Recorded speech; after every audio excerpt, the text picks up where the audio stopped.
how many times must I tell you? You must never put your life on the line for me. Mother has always had a fascination for Lord Mortimer, but has never wanted to tell me why. We are doing our utmost to find your mother as quickly as possible.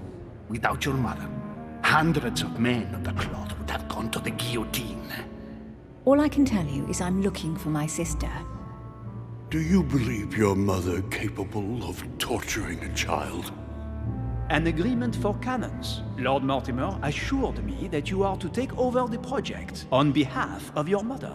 Johann Christoph von Wollner, Minister of Religious Affairs, and Jacques Peroux, French Revolutionary Tribunal Judge. You will find that Lord Mortimer is not what one would call conventional, Monsieur de Richet. I do apologize for being late. I was obliged to clear up some urgent business.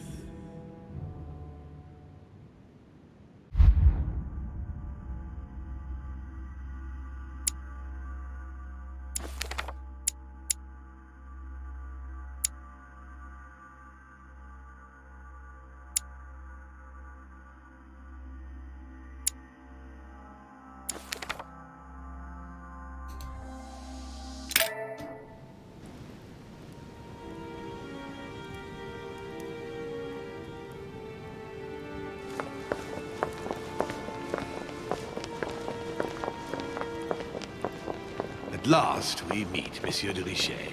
Do you mind if I call you Louis? Please do. Thank you. I wish to apologize wholeheartedly, Louis. I made you cross the seas, and I wasn't even here to welcome you. When I asked you to join us here, it was, of course, in the hope that you would help us find your mother. However, there may be some new developments, but I don't know if they are linked to your mother. We have found Elizabeth Adams' body in her room. I'm afraid she was brutally murdered, stabbed several times. I can't believe it. We bumped into each other last night on our way to bed. Yes, I know. Duchess Hillsborough informed us that she accompanied you at the beginning of the evening. You apparently bumped into Miss Adams, who wanted to speak to you. We are told you turned her away, and she went away on her own. That's correct. Do you know what she wanted to see you about, by any chance?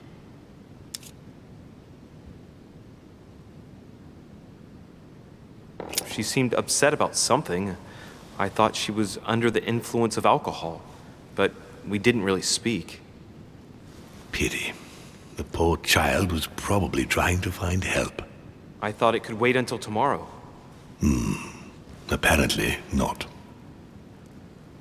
Louis, I shan't hide the fact that this tragedy puts me in a very delicate situation. I cannot risk upsetting the smooth operation of our next conference. But the case cannot remain unaddressed. I must reassure my guests, and justice will be done. And for that to happen, I must ask for your help. Why is that? You met Elizabeth. You spoke together, I believe. She trusted you. Listen, Louis. Find out who could have committed this murder. I refuse to believe that one of my guests is the murderer. I want to know who is responsible for this. And I trust you. You have my backing. You must stop at nothing. Can I count on you? Of course. How would you like me to proceed? Maybe you could start by going to the scene of the crime. Elizabeth was attacked in her room.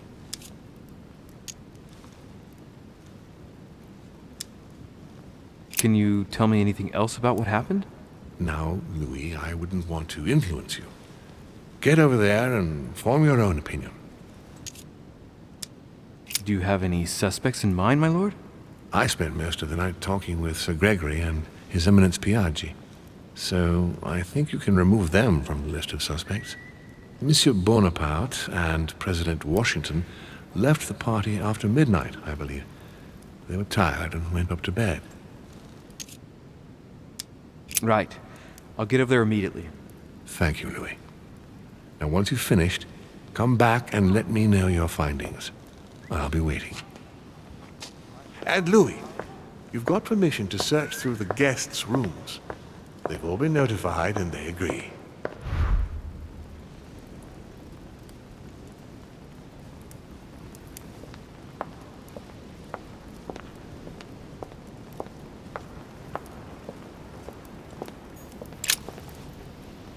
Your Eminence, I imagine that you've heard the news about Miss Adams. What a tragedy, my son.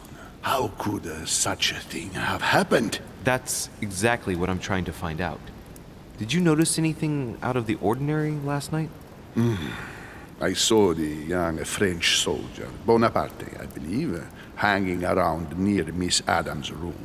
But I would not want to get an innocent man into trouble, Louis. It's probably nothing.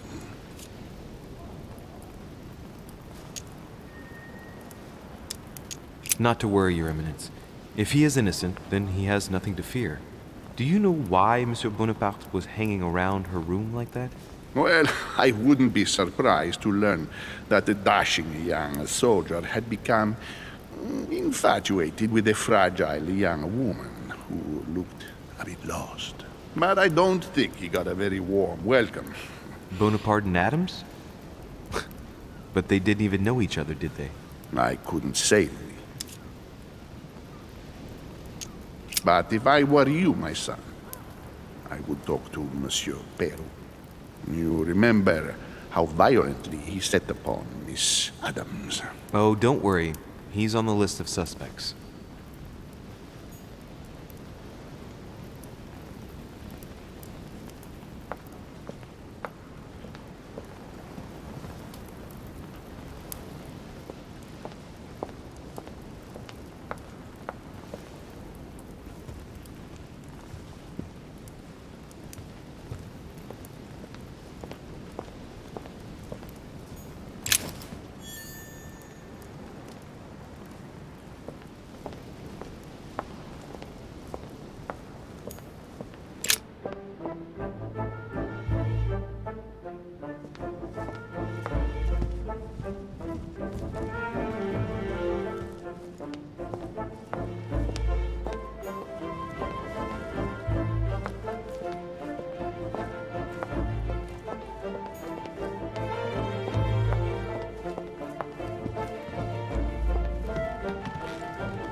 Good day, Monsieur de Richet.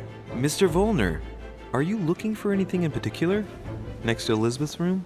No, nothing special.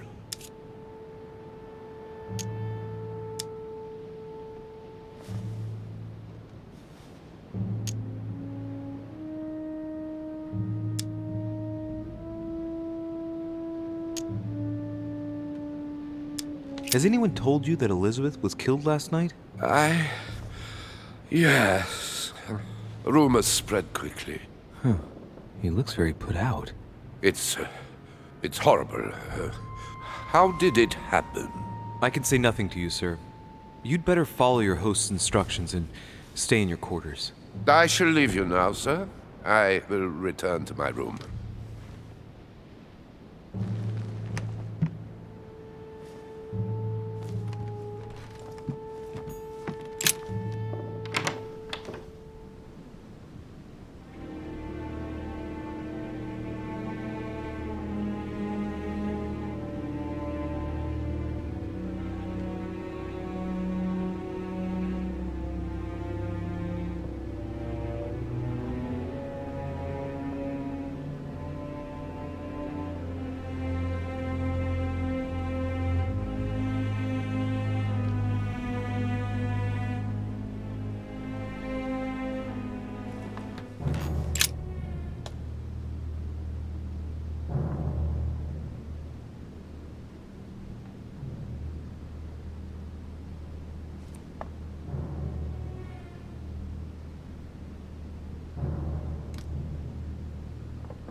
There are numerous marks on the body.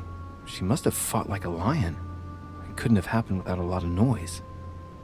There are also a number of old scars.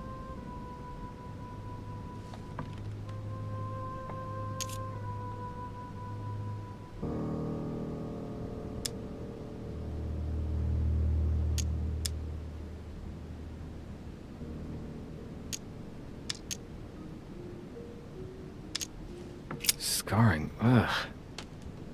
Scarring isn't very regular, but they're mostly from old cuts.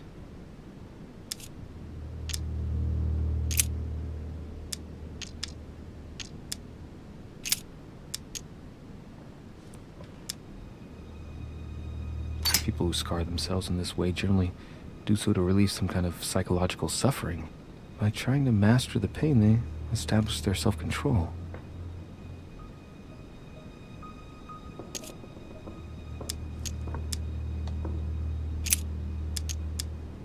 I count no fewer than 9 wounds on the thorax, with a lot of blood. At first sight, I'd say that's what caused her death.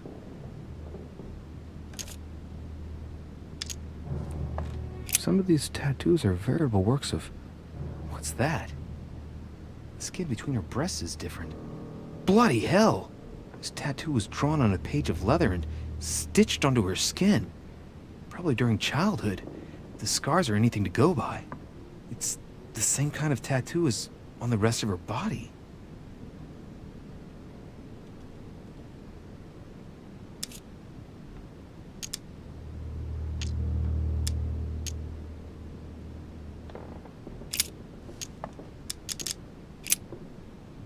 I see no sign of bruising on the skull. The only clue is a scar from a previous craniectomy. Poor Elizabeth, she must have been very young when she went through all that. That's torture. She also has old scars around the neck, maybe mutilations.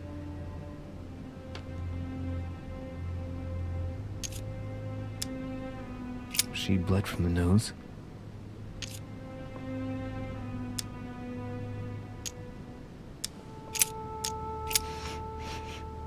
What a strange smell.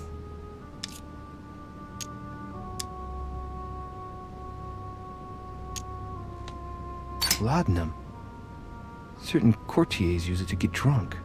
If taken in large quantities, it can provoke fits of madness.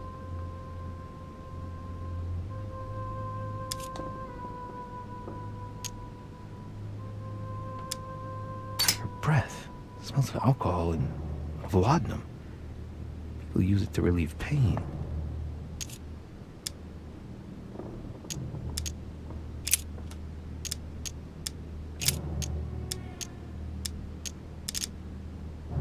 No wounds, but blood on the right hand. Nothing on the left except that tattooed symbol. No marks or bruising around the wrists.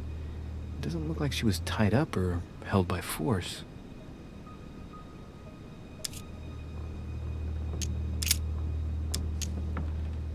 Blood, but no trace of blows on the legs.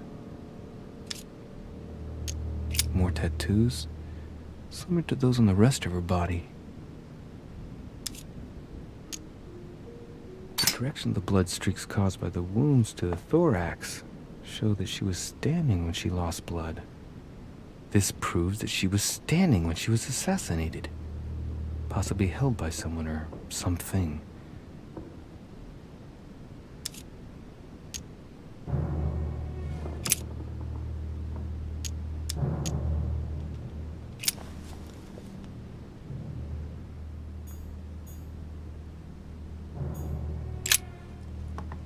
Poor girl bled to death.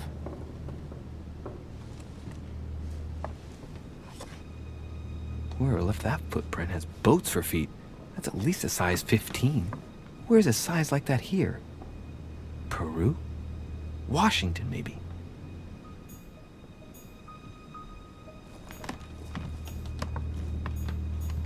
Knocked over bottle of wine.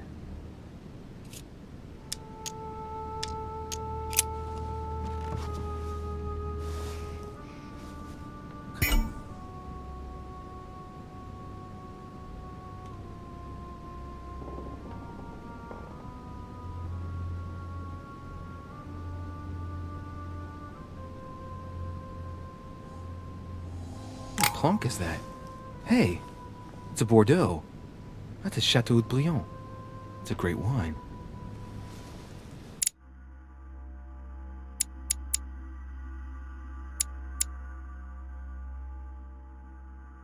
I don't know what's happened to this wine, but it's undrinkable.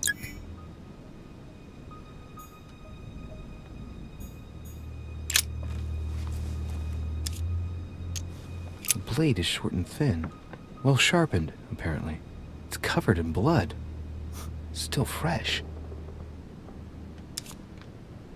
The lower part of the handle is unsullied by blood. The murderer gripped the weapon so tight that there's no blood where he held it. The handprint indicates a small and slender hand.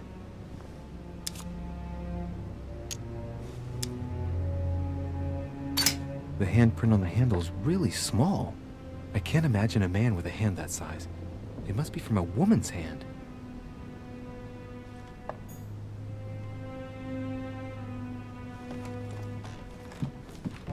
Blood spatter indicates that the murderer must have held Elizabeth upright during the attack. Even if Elizabeth wasn't very big, I doubt she wouldn't have put up a struggle. It takes tremendous strength to overpower someone like that.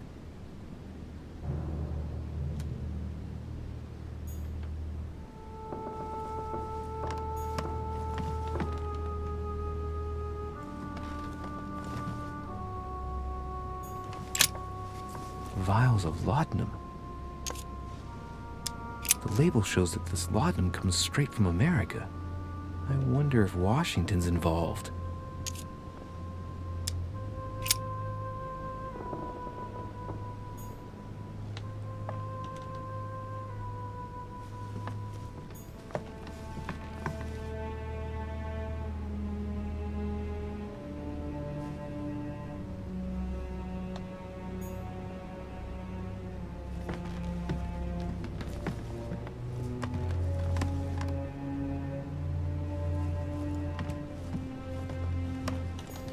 Piece of fabric, high quality at that. I'd say it's silk. Going by the texture and the gray hue, it must come from a dress, that kind that women of quality wear. Color doesn't correspond to Emily's black outfits, and Elizabeth doesn't have anything quite like this in her wardrobe. Let's take a closer look. It's a little dirty. Must come from the bottom of the dress where it touches the ground. I recognize that moire pattern. It's the same as the travel dress my mother was wearing when she left. But why the hell did she come into this room?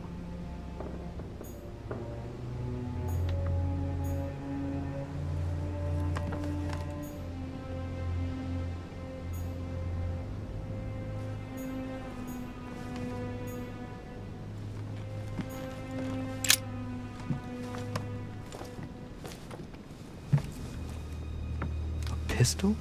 Fairly new, I'd say. And judging by the weight of it, fairly light.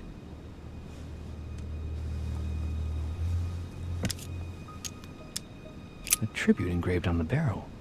To the liberators of France. There's a few dried traces of blood on the grip. Difficult to know for sure how they got there. It's extremely well maintained. The barrel is perfectly clean. It isn't loaded, and there's no traces of gunshot residue. I'd conclude that it hasn't been used recently.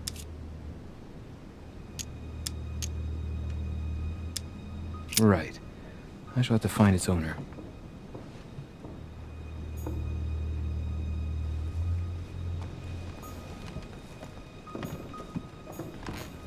August 24th, 1792. Elizabeth, I'm driven to despair and doubt there is any point in writing to you. I'm not even sure you'll receive my letters. Father controls my correspondence more and more. I am certain he filters our exchanges. Thankfully, one of the chambermaids is able to help me get my letters to you. But they still remain unanswered. I often think about you and pray every day to be able to hold you tight. We have so much time to make up. I beg you, answer me, please. Your loving sister, Abigail. P.S. That horrible woman came again yesterday. She spent a long time speaking with Father. I didn't understand everything because they spoke in French, but I'm sure they were talking about you.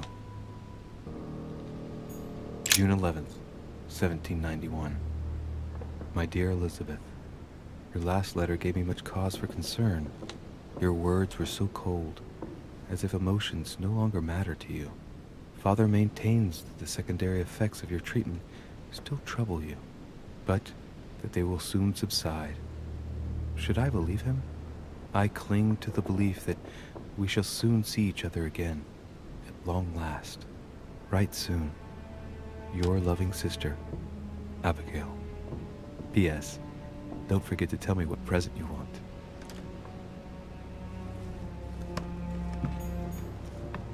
November 1791. My dear sister, the cancellation of our reunion hit me like a stab to the heart. Father told me it was for your well-being, but I can't help but blame him. He claims that your condition has worsened and that it could be dangerous for both of us if we met. If only I knew where you were, believe me, I'd be at your side.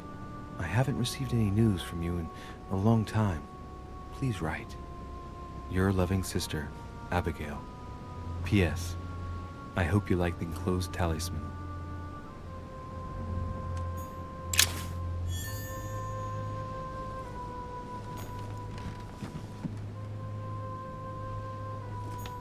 A notebook, written in Elizabeth's handwriting.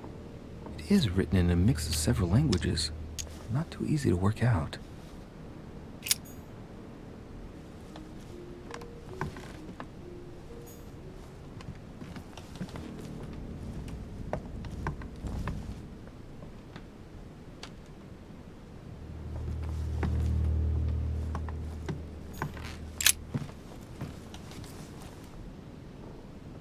Clock stopped at 3:54. If it was smashed during the murder, then I've just established the time of the crime. That would clear Emily de facto because she was still with me at the time.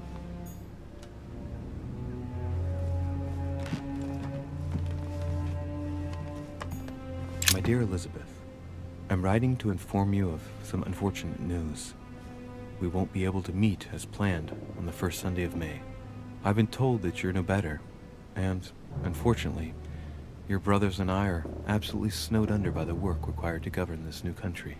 Please excuse us. As soon as we can get free, even if it's just for a day, I promise we shall come and see you. Your loving father, John Adams. P.S.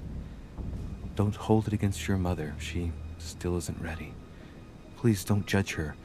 I'm sure you'll be able to put all of this behind you one day.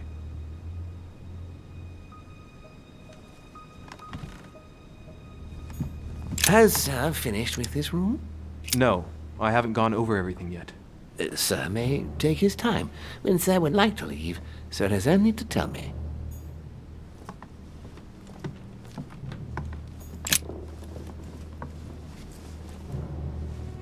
A chest with a half-circle pattern.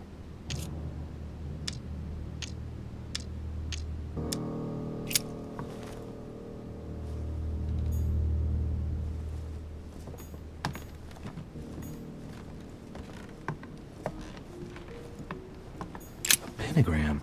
What the hell's been going on here? Many esoteric rituals are based on this shape. Could Elizabeth have been sacrificed during an occult ritual? I wonder if Elizabeth's death has anything at all to do with this pentagram. If a ritual went wrong and degenerated, Elizabeth would probably have been killed in the center of the pentagram, not 3 meters from here. That's strange.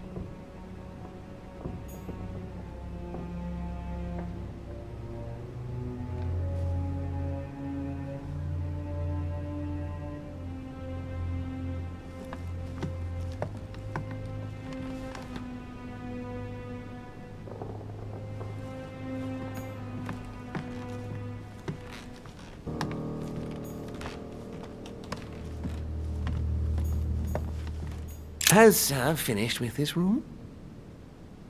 Do you know who could have made such a mess of this room? Miss Adams, sir. We were given orders to leave the room as it was, so as not to rush her. Did she have a fight with someone to get the room into this state? Not that I know of, sir. Miss Adams would sometimes throw a tantrum, during which she would destroy anything that came to hand. Lord Mortimer told us not to enter the room.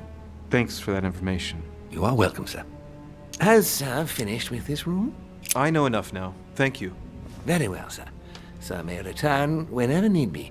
I shall guard the door.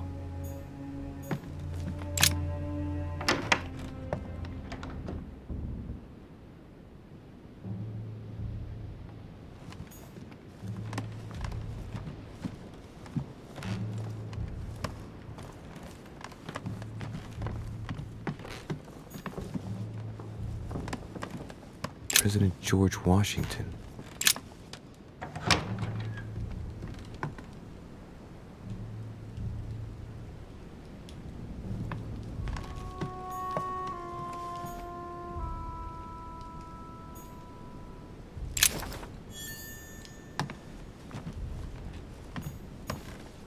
Golden elixir. Consume without excess. A map of Vermont.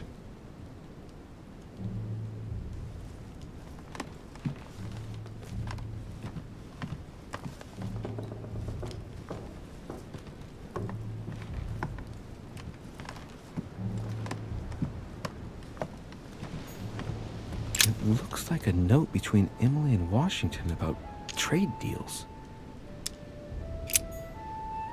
It looks like a note between Emily and Washington about trade deals. My dear George, I'd like to invite you to join me as planned at my place. I have a project to show you. It is time that the United States played a more important role on the world stage. I understand your reluctance of playing with fire. I know your new country is very young, but rest assured that I would do nothing to jeopardize what we have built together. I look forward to seeing you soon. Your friend, William.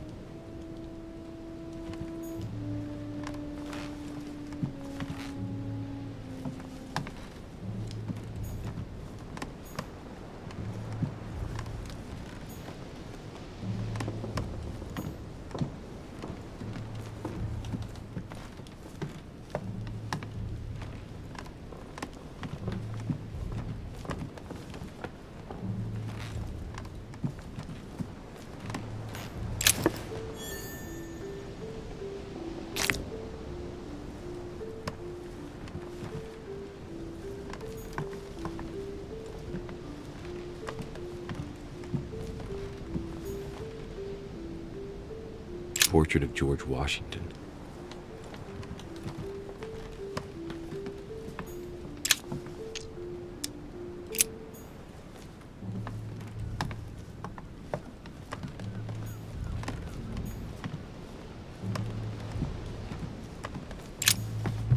Greetings, Louis.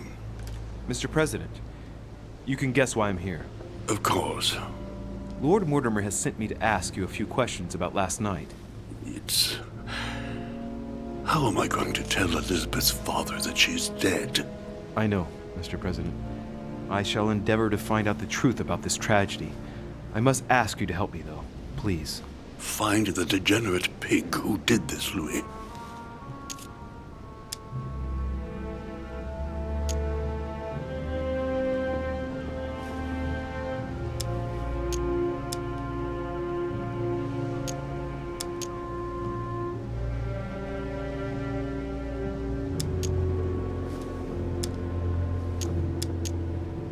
Tell me, Mr. President, had you spoken to Elizabeth since your arrival?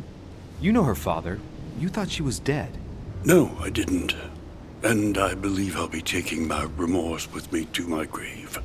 I wanted to, but I didn't know where to begin. You can't blame yourself. You couldn't have known that her days were numbered. Were you aware that Elizabeth took laudanum? Yes, she came to ask me for some. She had finished her reserve, I believe.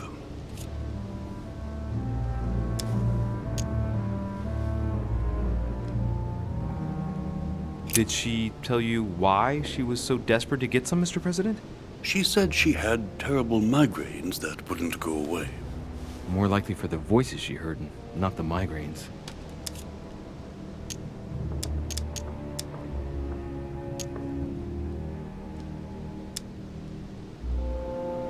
Are you alright, Mr. President? Are you feeling alright? Oh, don't worry. It's this rotten toothache. What do you expect? I'm no spring chicken now.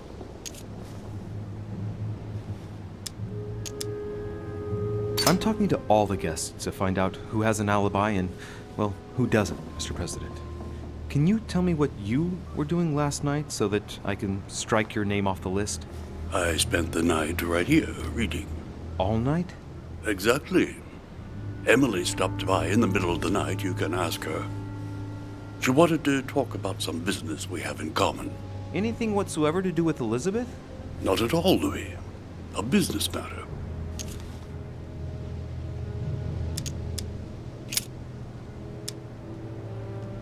Do you know if she had any enemies, Mr. President? Not that I know of. I heard about her altercation with Mr. Peru, but that case was closed, if I'm not mistaken. But if in doubt, I wouldn't leave any door unopened. And I'd go and question your fellow countrymen. Don't worry. Countryman or not, I'm not letting anybody slip through the cracks. Do you know why she came to the island?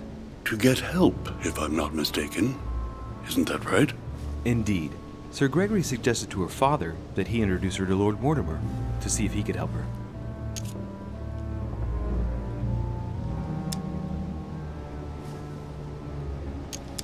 It would appear that she wasn't invited to the conference.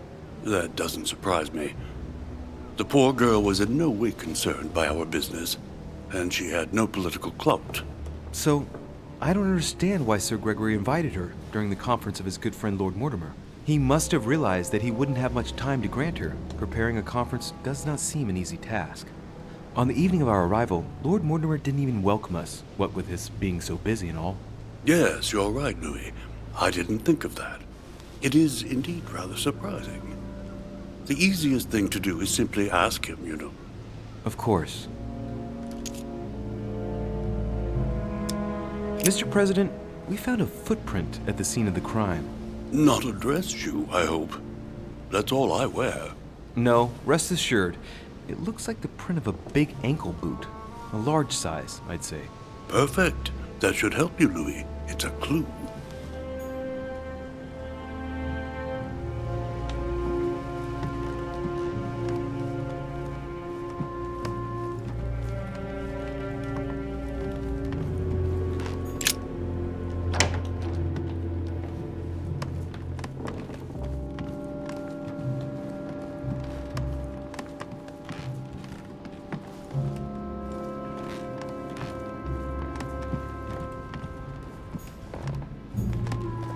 Monseigneur, His Eminence Cardinal Piaggi. Huh, that's me.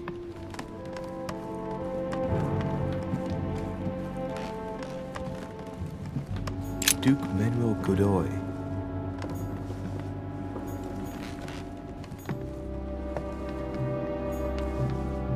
Duchess Emily Hillsborough.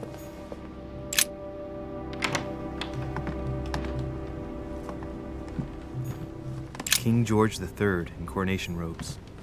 Nice touch for the room of an English duchess.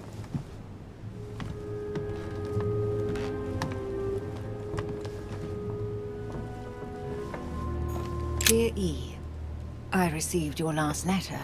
Unfortunately, the Crown informed the Golden Order that our mission should under no circumstances hamper Sir Gregory's plans. Decidedly, they have support from the highest level in Buckingham Palace. So here we both are, hands and feet tied, and little room to maneuver. Keep me abreast of events. Our mission is becoming more complicated. Yours, E. P.S. The French chapter of the Order doesn't appear to know anything about the arrival of our friend Sarah. I therefore cannot comment on it. However, my guess is that she has come here for personal reasons.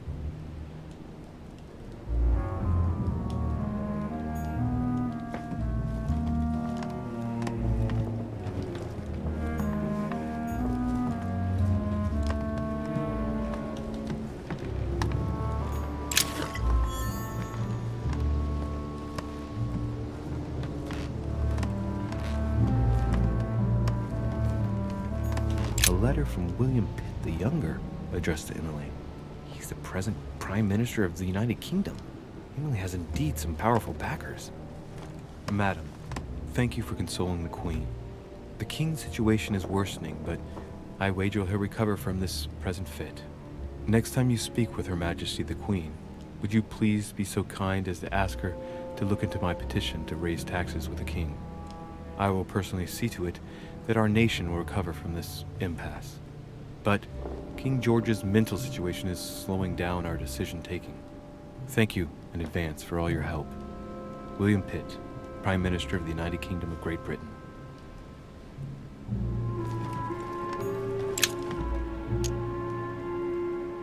A devil's thorn, to be used to uncover the best disguised traits.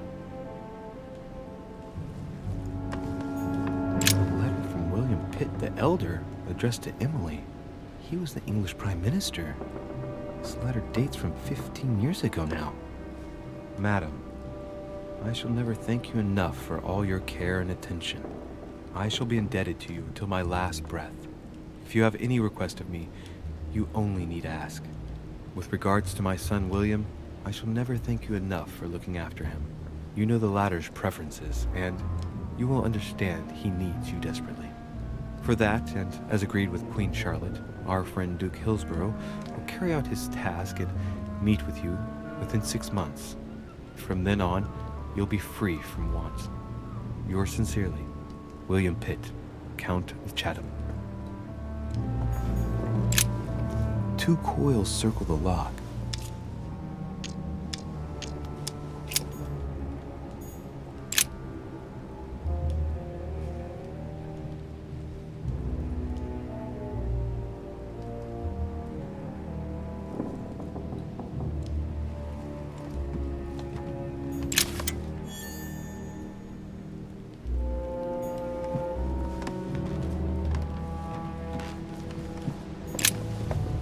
What can I do for you, Louis?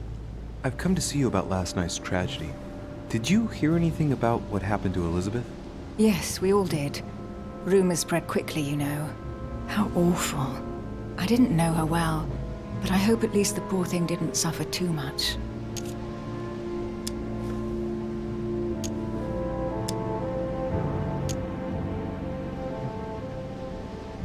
Death came quickly.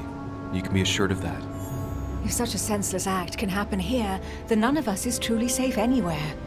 Lord Mortimer must be mortified that one of his guests could have committed such an act, don't you think? He is indeed very upset about it. It's only natural after such a violent murder. Violent? What do you mean? Elizabeth was stabbed 9 times. Oh my God, Louis. How awful. The murderer must have had a serious grudge against her to set upon her like that. It must have been a crime of passion. Do you know what happened exactly? In fact, Lord Mortimer has asked me to look into this case, Emily. Really? Are you Lord Mortimer's snoop now?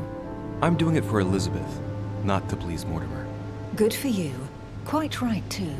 Have you found out anything?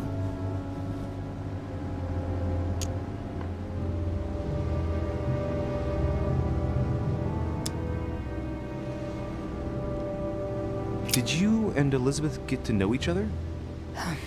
I must admit, Louis, I didn't take much interest in her. I feel a bit guilty about it, but I never actually spoke to her. She seemed burdened by her problems, and as she wasn't invited to the conference, I didn't really seek her out.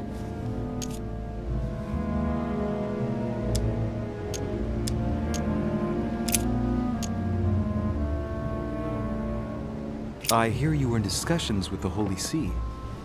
Oh, either His Eminence can't keep his tongue from wagging, or you've been poking your nose where you shouldn't, sir. Even so, Emily, you're raising a royalist army. That's no small matter. And you are straying from the subject. Is there anything else you wanted to ask me? I found a torn piece of dress in Miss Adams' room. Gray silk. Where's it from? That's what I'm trying to find out. The color doesn't match any of Elizabeth's dresses, but I might not have found all of her clothes yet. Good Lord, Louis, do you realize what this means? If this piece of dress isn't from Elizabeth, then it's... I don't have any grey silk dresses, Louis. Neither does my sister, since we wear the same clothes. Yeah, that's exactly what I wanted to check with you. I'm so sorry, Louis. Thank you. Are you all right? You know, I'm sure there's a good reason why your mother was at the scene. Thank you, Emily. We found the murder weapon. What is it? A dagger, quite slim. Have you found its owner? Not yet. Still searching as it happens. That said, since the blade penetrated the body several times, the murderer's hand will have been covered in blood. You think that's a clue? The handprint was a very slender hand, Emily. Probably that of a woman. Do you realize what that means? There are only 3 of us on the island.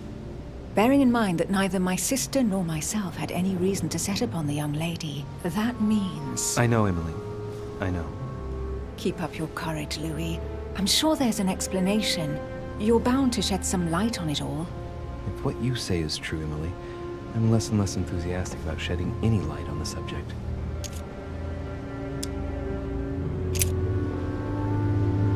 I won't keep you, Emily. Thank you for answering my questions. See you, Louis.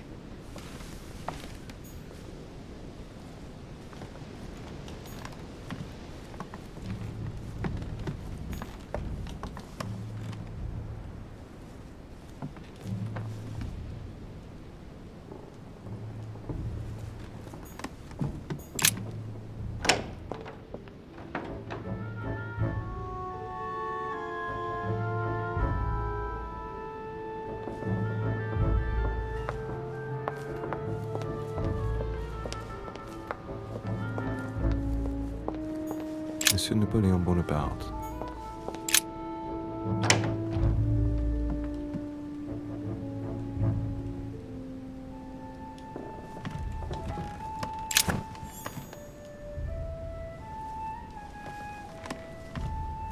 The Prince by Machiavelli.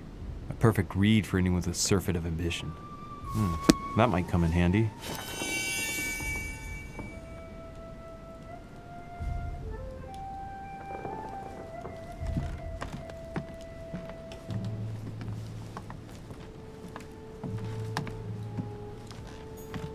Bicorn decorated with a cockade. It must belong to a French soldier. It's a beautiful weapon. Levy damask blade. It's marked with the initials of the manufacturer in Versailles.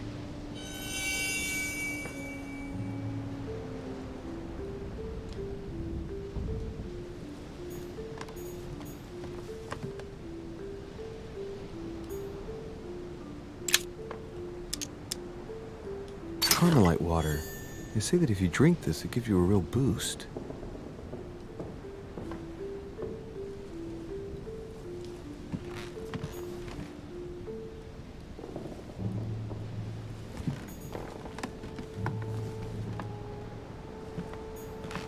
A drachma.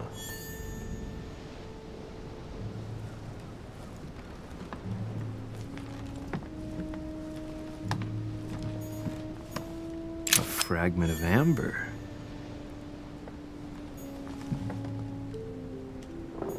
French actor Talma is Nero in Britannicus, the last emperor of the Caesar dynasty.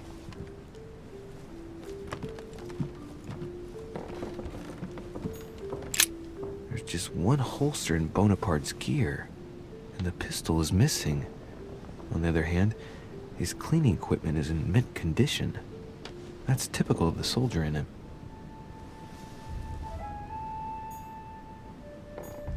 My dear Napoleon, as previously agreed, I would like to ask you to join us in January on my island to participate in the High Society meeting organized for the occasion.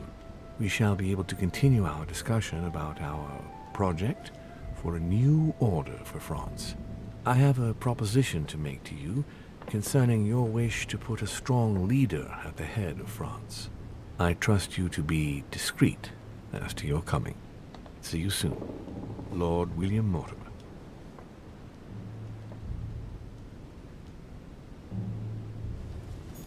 Vercingetorix throws down his arms at the feet of Julius Caesar by Royer, 2 great army chiefs.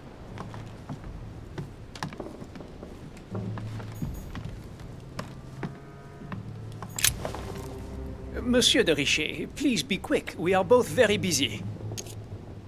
Did you hear about young Elizabeth? Indeed, it is deeply regrettable. Lord Mortimer asked me to... I know. You no doubt want to know my alibi.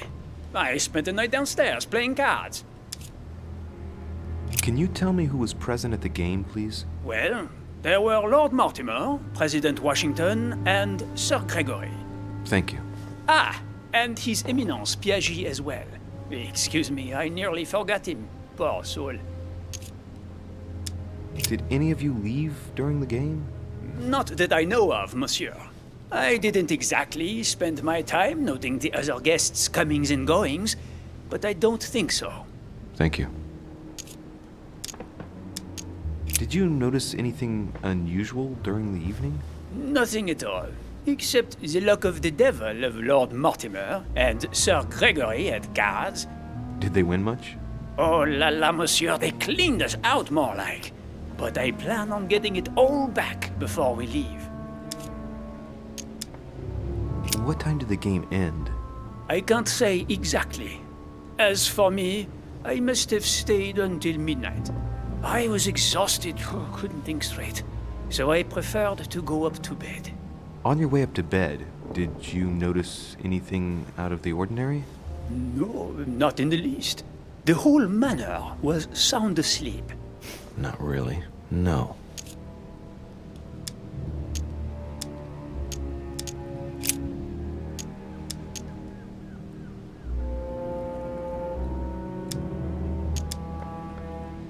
As any good soldier would, I imagine you own a firearm. May I see it? Oh, well, if you really want to, here is my pistol. Don't worry, it is not loaded. Do you have several of these? In Corsica, oui, but not on me when I am traveling. Only a bandit would carry such an arsenal. Thank you. Someone saw you not far from the victim's room. Can you tell me what you were doing exactly, please? I can tell you that someone is an idiot. I wanted to warn her to be careful. You see, on the night of my arrival, I saw someone leaving her room in haste, and I wanted to speak to her, to warn her.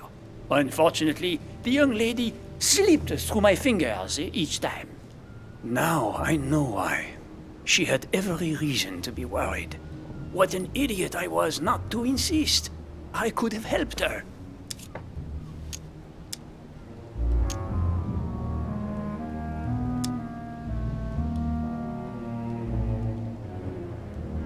Were you able to recognize the prowler?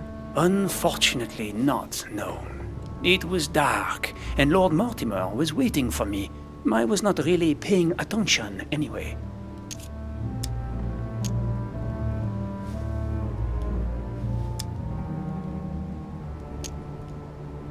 Excuse me for insisting, but if you saw him or her, I'm sure you would have more information than that. It's just that you don't think it can be of help to me. What do you mean? I don't know. Was it a woman, for instance? Bearing in mind that all the women here wear whalebone dresses, which is rather noticeable. A man, I should say. I don't recall seeing the silhouette of a dress. You see, you saw many things, in fact. Hang on. Laissez-moi réfléchir. Let me think a minute. A wig? His height? The sound of his footsteps, maybe. Ah, his height. Oui, somewhat imposing. A tall man, and straight. As for the rest, I don't know, Monsieur de Richet. Not to worry. That's already quite a lot. Thank you for everything. I've been studying him for a while now, and I don't think he was lying. Yet, I'm surprised how easy it was for me to read him. It must surely be his military side. I wish they all could be like that. My investigation would be finished already. Well, have we finished, monsieur? Exactly. Thanks again for all your answers.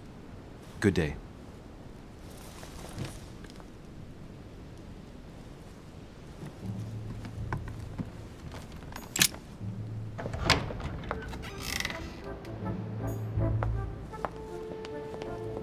Sir Jacques Peru?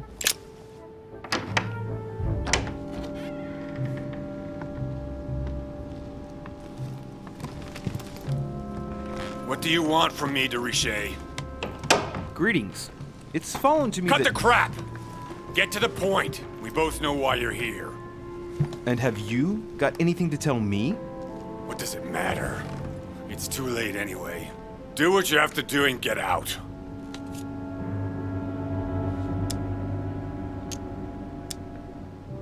It's never too late, sir. If you have something to say, now is the time. You don't understand. Everything's already written. It's over. Why is he behaving like the perfect culprit? What is it that's already written? I'm not sure I follow you. No, you don't.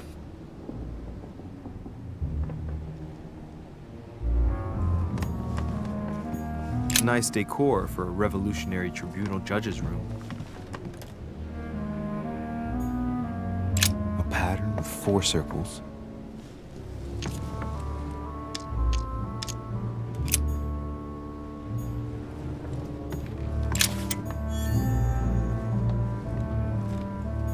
The Massacre of the Innocents, but by Van Harlem. I think that Mortimer likes to play mind games with his guests.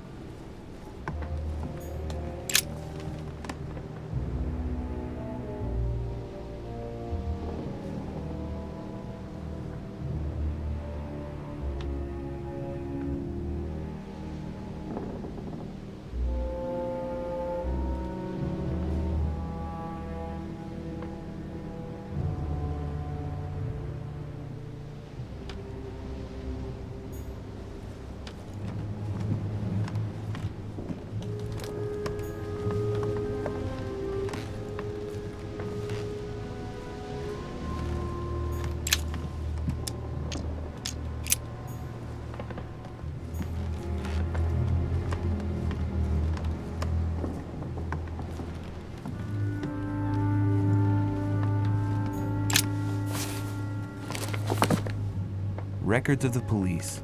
Notes intended for the police lieutenant of Paris. It's a list of people under surveillance in Paris, and there's some well-known names on it. This is valuable information. This shouldn't be lying around.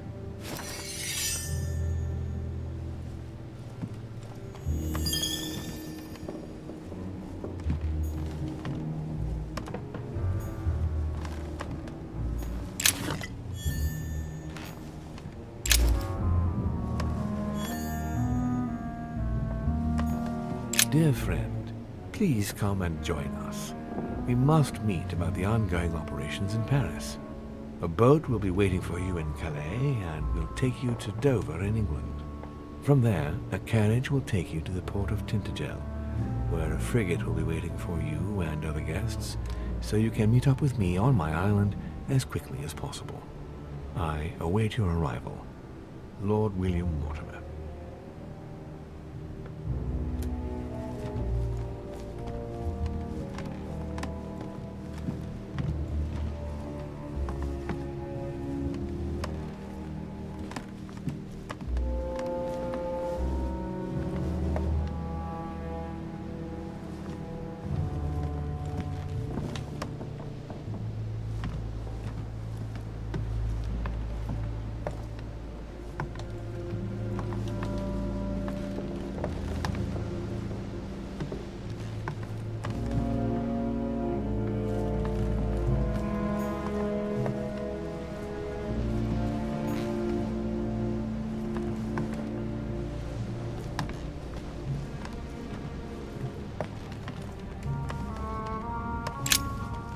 All right. Have you finished? Not quite. I'd like you to answer a few questions.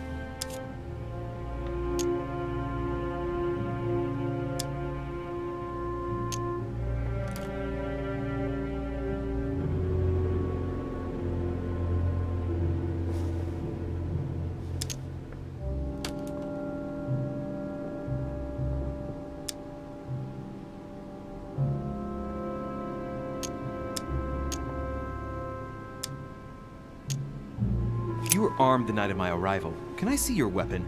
No. You do realize you're not helping, don't you? You're making it worse for yourself. I know you were at the scene. We will save a lot of time if you just tell me what happened. You know nothing at all. Enlighten me then. For now, I have your footprint in a pool of blood. That's right. The only thing you can prove is one of my boots was at the scene. Congratulations, you've wrapped up the investigation.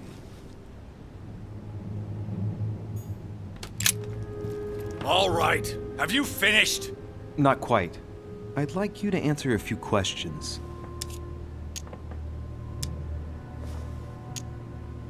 I'd like to talk about the letter you're writing. What woman is it addressed to? Who says it's a woman? I'm not saying any more. There's no point you insisting. All right, have you finished? Not quite. I'd like you to answer a few questions.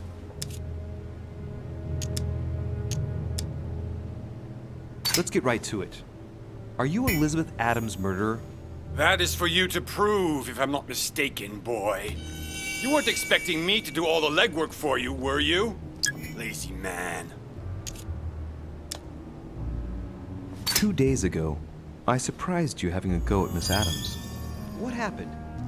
Did you want to give her another beating? She wouldn't let you push her around again, huh? Shut up, you little shit! You have no idea what happened, and here you are, carping away. You think you're investigator of the year. Have you taken a look at yourself, de Richet?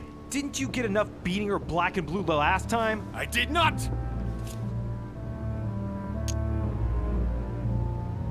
Why? Nothing. Get away from me. Just as soon as you stop treating me like I'm an idiot. If you wanted people to think you were guilty, you couldn't have done any better. So cut the bullshit and come clean now. I can't! He'll come for revenge. Who? No one! Just shut your trap, goddammit! Yes, I was there. Yes, I walked in her blood. You've got all you need to wrap it up. Now scram!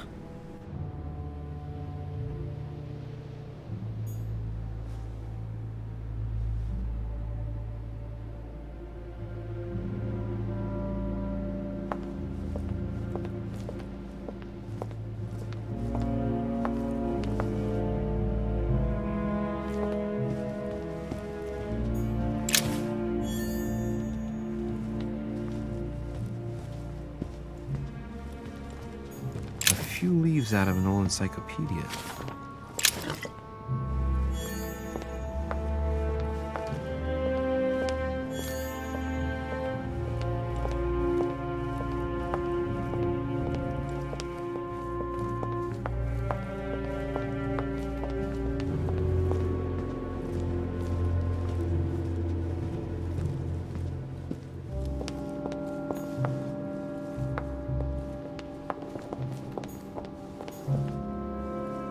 Monsieur Johann van Vulner.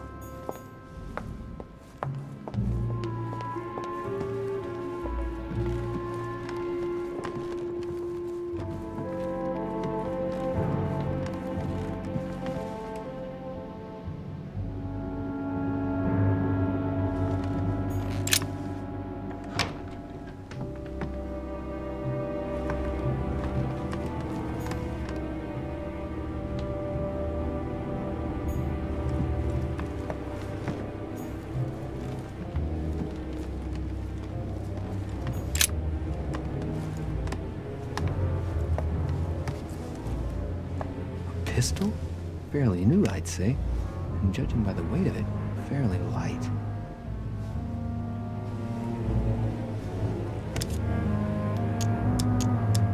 Right. I shall have to find its owner.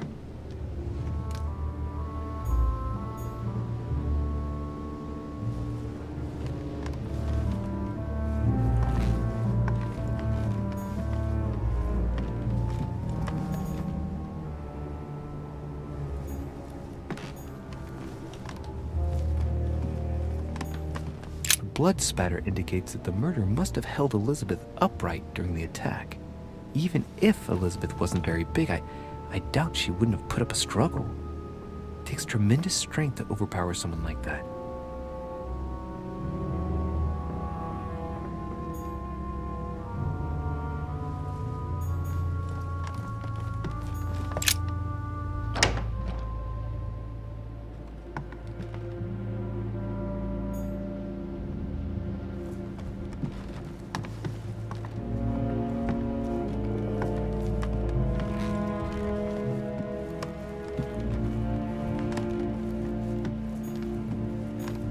President George Washington.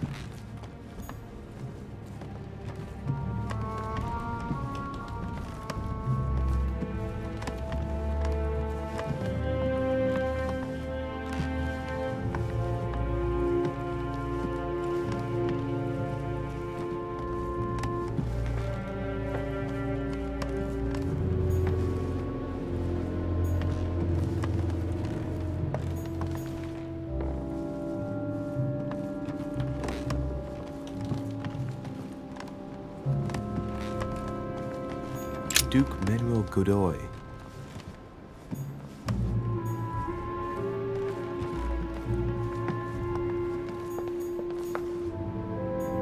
Duchess Emily Hillsborough.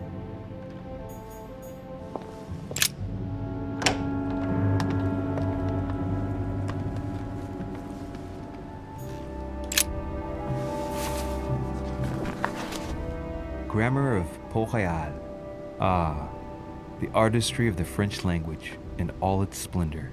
Whoever masters French commands the world, at least une partie of it.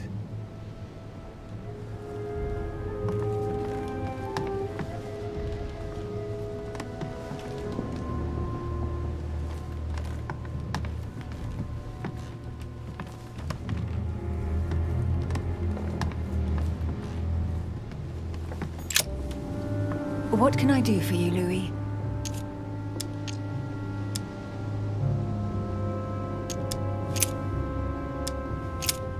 I won't keep you, Emily. Thank you for answering my questions. See you, Louis.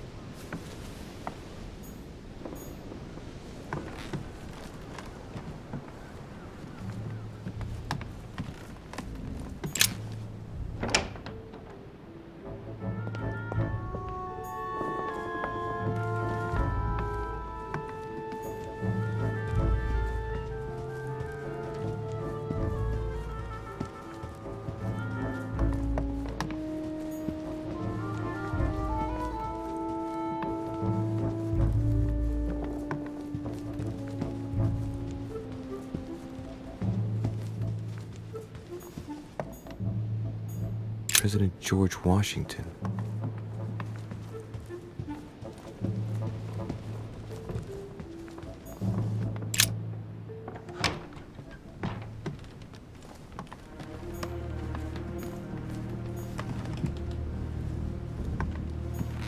A notebook, written in Elizabeth's handwriting. It is written in a mix of several languages. Not too easy to work out.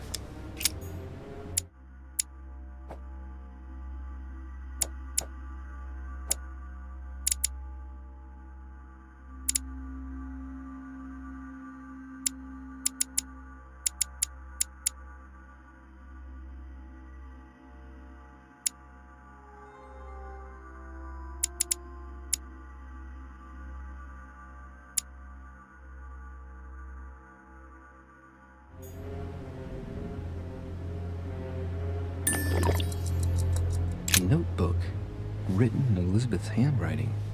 It is written in a mix of several languages. Not too easy to work out.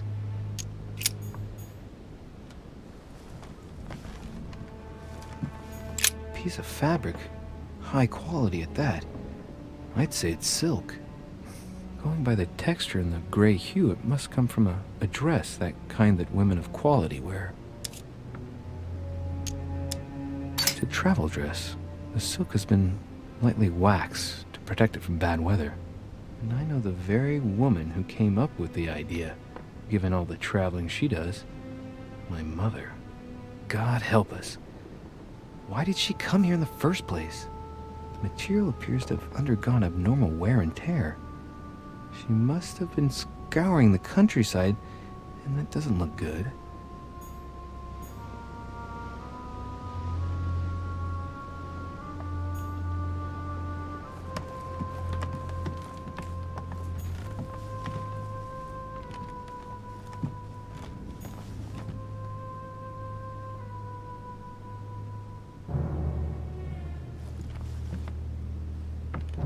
Has Sir finished with this room? No, I haven't gone over everything yet. Sir may take his time. When Sir would like to leave, Sir has only to tell me.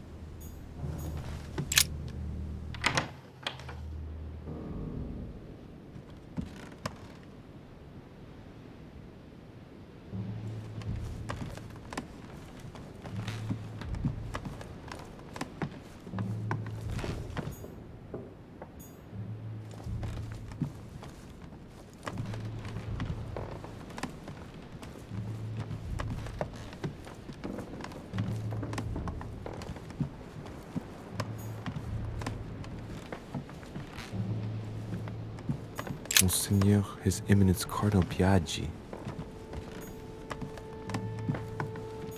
Huh, that's me.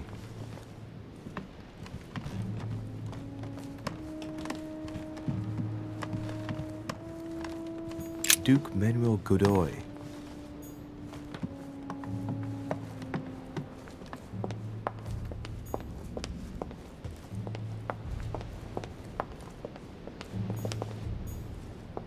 Monsieur Napoleon Bonaparte.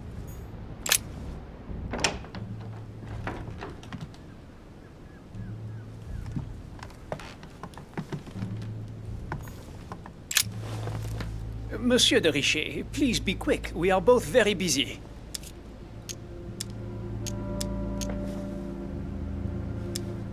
Well, have we finished, monsieur? Exactly. Thanks again for all your answers. Good day.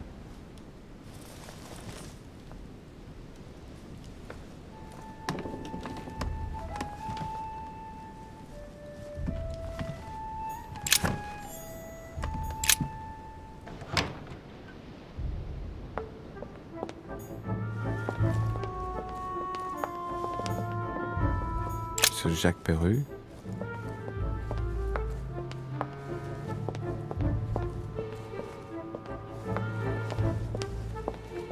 Decorum guide.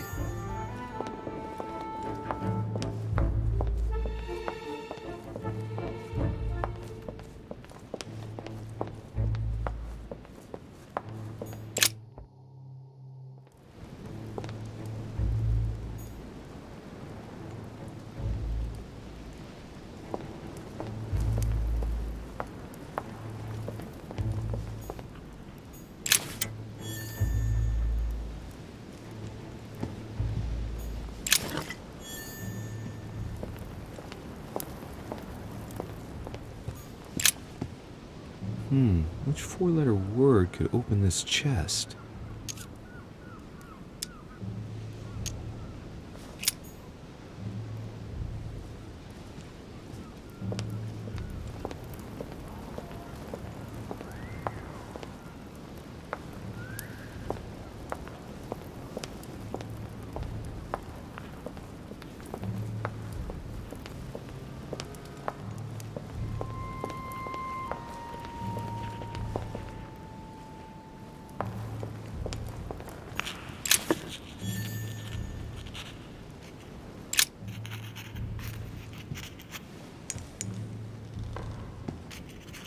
I've come to speak about the findings of the investigation, my lord. I'm listening, Louis.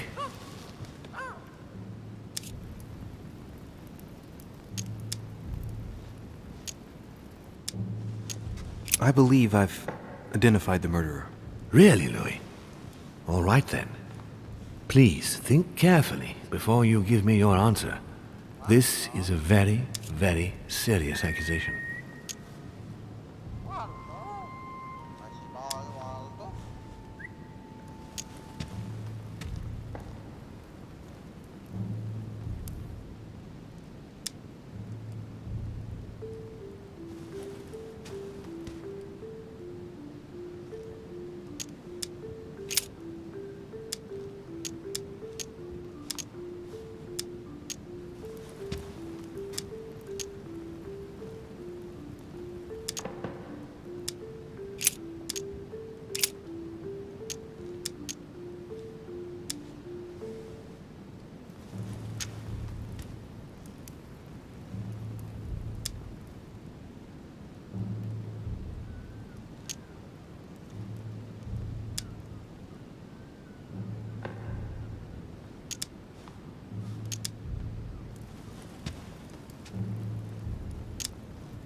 I'm going to need a bit more time to review my findings about the crime.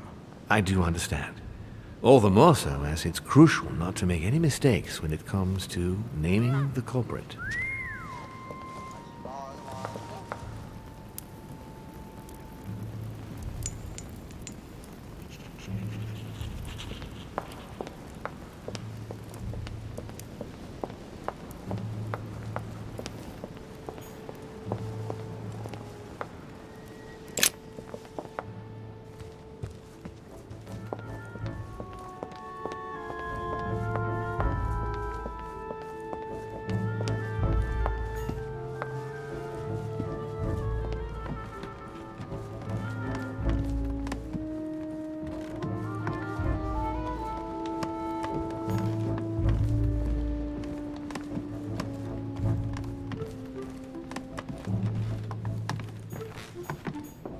President George Washington.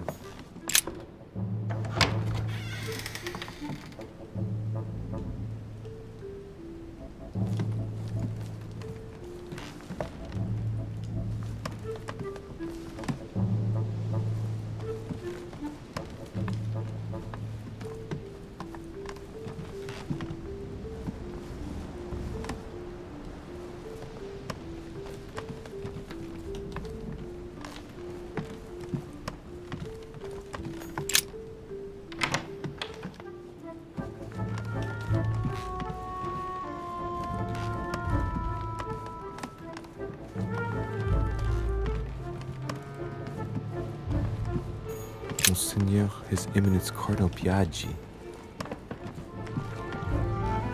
Huh, that's me.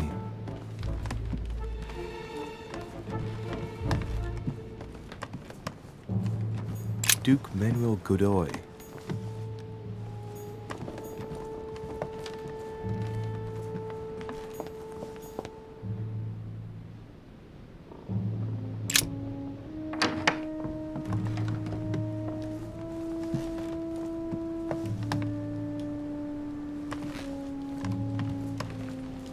Dear E, I received your last letter. Unfortunately,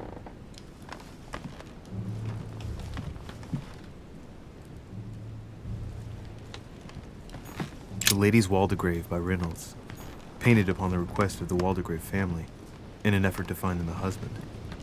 Displayed like meat. It's disgusting. A letter from William Pitt the Elder, addressed to Emily. 2 coils circle the lock.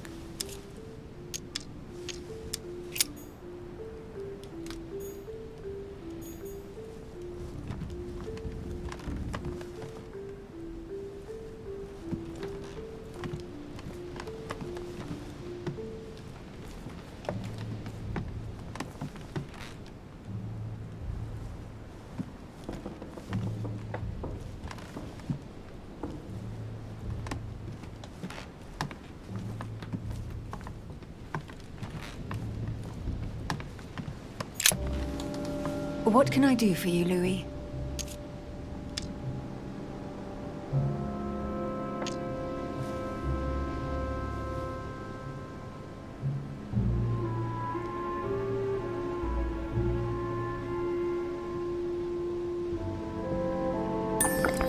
Since your arrival, did you notice anything strange about Elizabeth? Everything that happened around that poor child was strange. You saw that for yourself. I know. You're right. I'm looking for leads to try to reduce the number of suspects. Well, I would say that in addition to ourselves, you could also cross off President Washington. I went to see him during the night. I had some business with him, and I can confirm that he didn't leave his room all night. That gives Washington an alibi.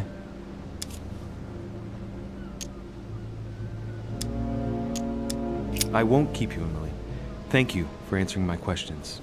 See you, Louis.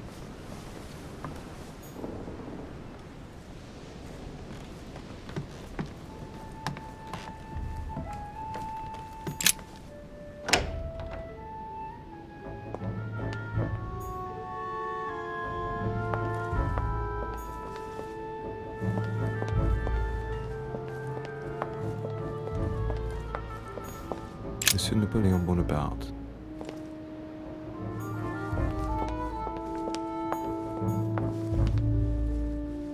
Monsieur Jacques Perru.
Monsieur Johann von Wulner.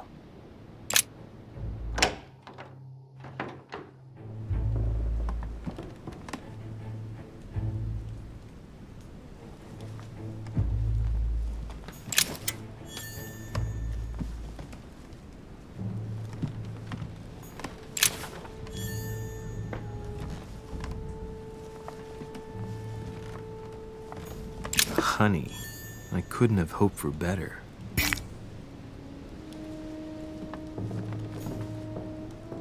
The Sorrows of Young Werther. There's a handwritten text signed by von Wulner on this first page. Dear Elizabeth, I know that this book is but a small token compared to the delightful moments you gave me, but I hope that this will nonetheless keep the memory alive. Your ever-obedient servant. So, Wulner had a relationship with Elizabeth, but that's hardly surprising given his fondness for the occult.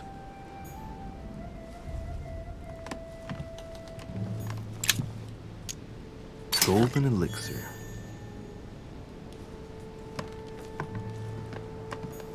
A chest locked with a 4-letter code, surely a word close to the owner's heart.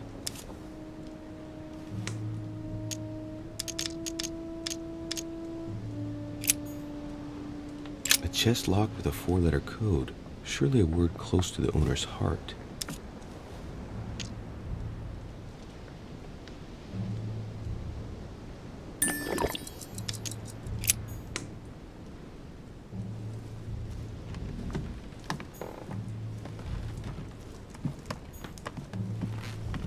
The alchemist is a young man.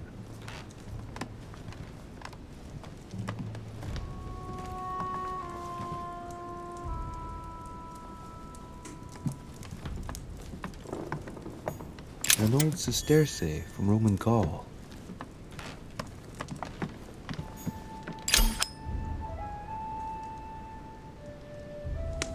Amber crystals. The alchemist is an old man.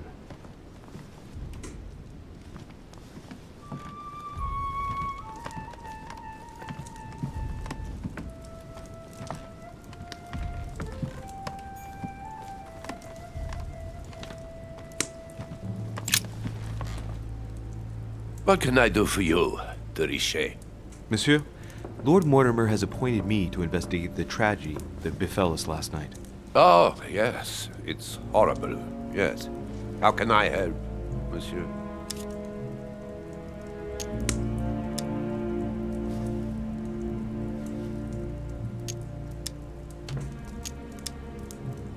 Where were you last night? In my room.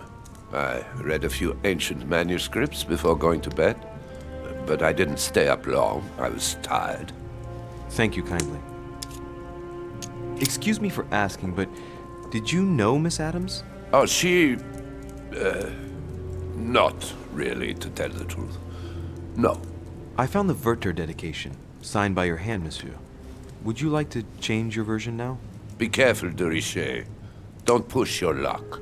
My relationship with Miss Adams was pure, and has nothing to do with you. Well, continue playing the detective as you see fit. But if I find the bastard who did that to Elizabeth, I will... Yes! I would have preferred a simple response, but I see I have my answer now.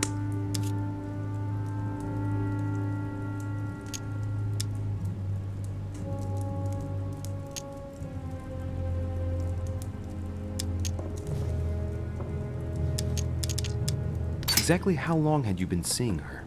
I have no reason to answer you. I see. Is that what you want me to tell Lord Mortimer when he asks what I found out? It's only been a few weeks. I get the impression that your romance was over. Am I right? So? What does it matter to you? I would never have attacked her, if that's what you're insinuating. Who put an end to the relationship? You or her? It was her. It was her. But what does that matter? We both agreed.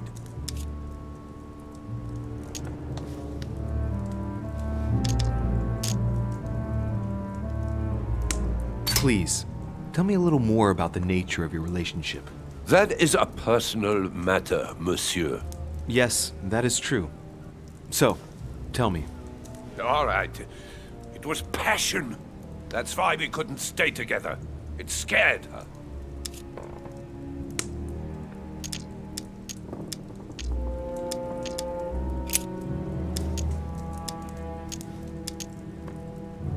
Did you see how many tattoos Miss Adams had on her? Of course. Who wouldn't have noticed? Yes, but I'm sure that an expert like yourself must have an opinion on the subject. I do. But she was seeking to imprison something inside her. Her own body had become a sort of prison. She wanted to protect herself. Is that what you're saying? Elizabeth was a flame. A candle in the night. And like all candles in the night, she was surrounded by darkness, by her demons. Call it what you will. One thing is for sure. She struggled against hell and high water not to let her flame go out.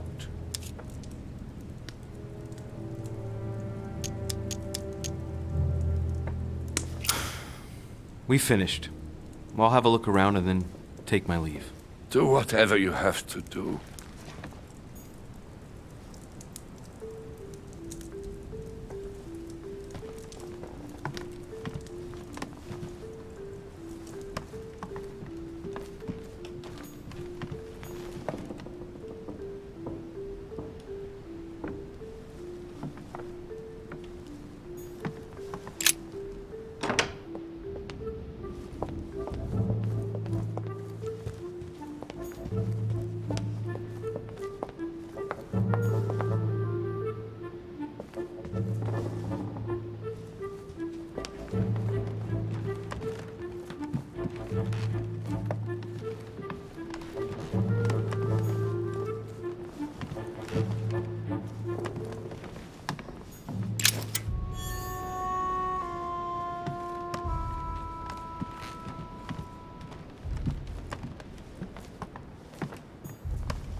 President George Washington.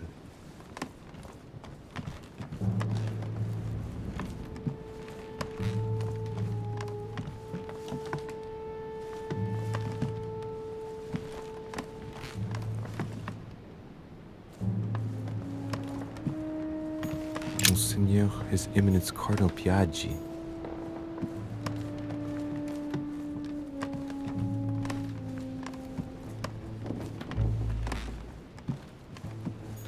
Duke Manuel Godoy.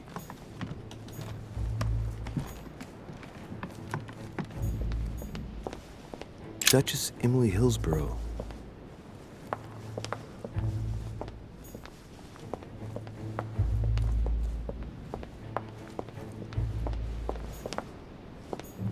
Monsieur Napoleon Bonaparte. Monsieur Jacques Perru.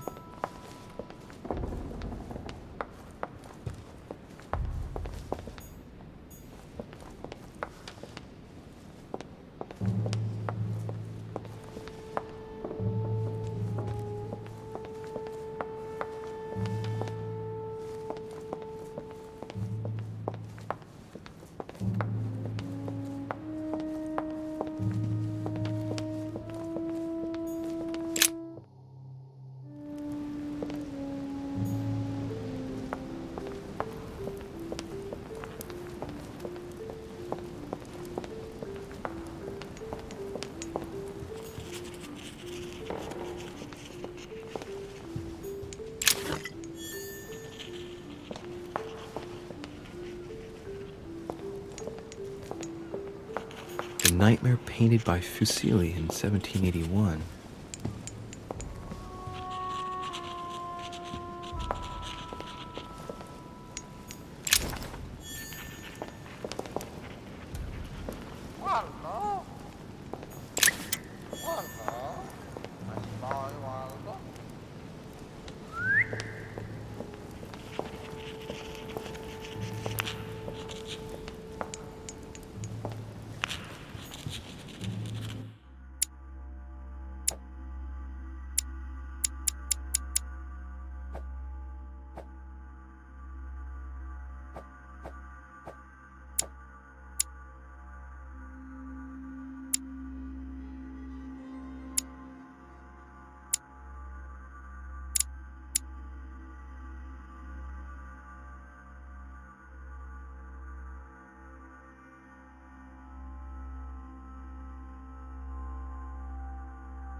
I've come to speak about the findings of the investigation, my lord.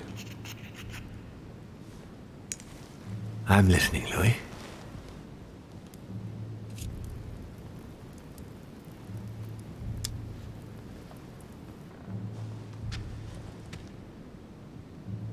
I believe I've identified the murderer. Really, Louis? All right then. Please think carefully before you give me your answer.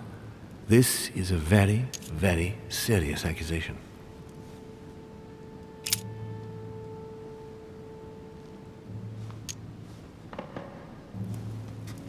I believe it was suicide.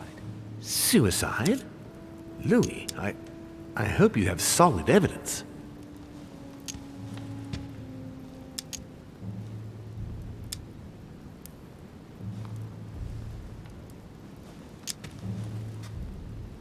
The knife found beside Elizabeth's body had a handprint on it, a slender hand. Without a doubt, the hand of a woman. And Elizabeth is the only female guest? Come, Louis. Anything else?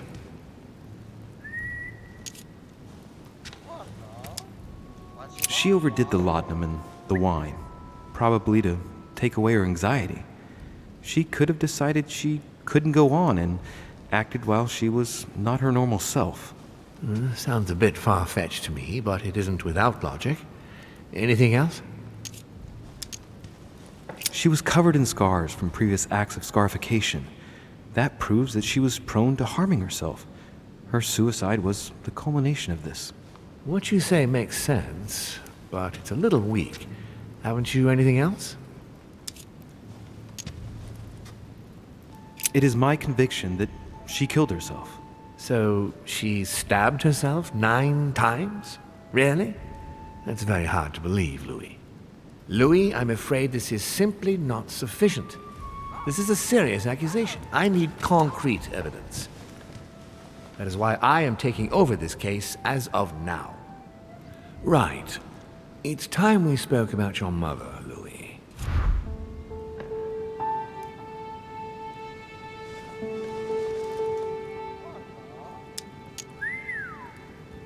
She isn't missing, you know. What? What do you mean? My mother has left traces in every nook and cranny of your island, my lord. She's definitely here. Now, what worries me most is why she doesn't show herself. That doesn't make me feel any better, Louis. What was the official reason why my mother came to your island? I knew about your mother's activities, and yours, in the Golden Order. I thought we had everything to gain by working together. You mean the cannon deal with Monsieur Bonaparte? Among others, yes. How did you hear about that? Monsieur Bonaparte came to speak to me about it yesterday, during lunch. I see. So impetuous. He was supposed to let me speak to you about it first. Our friend Napoleon desperately needed financial backing to properly equip his army. I took it upon myself to back him because I have a firm conviction that he can go far. We shall see. However, there's one thing that surprises me.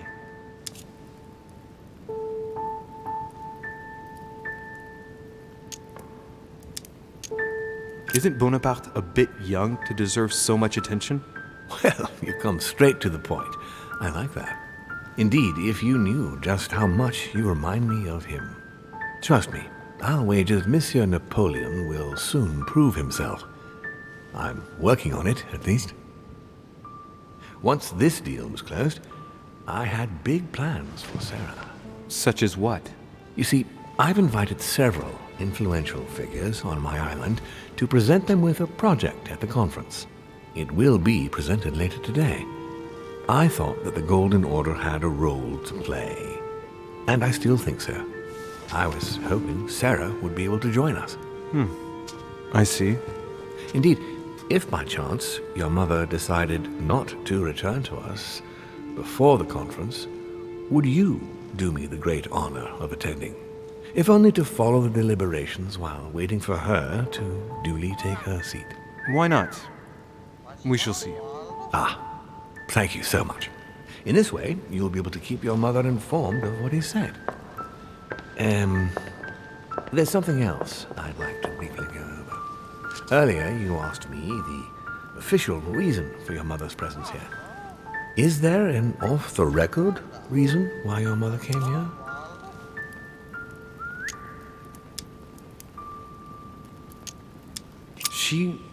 She was looking for someone. What do you mean? In Paris, we were working on a smuggling case to do with occult objects. We had just arrested a dealer who intended to go to you to meet a buyer. My mother was here to find out to whom he intended to sell his stolen treasure. Oh. What was the name of your dealer?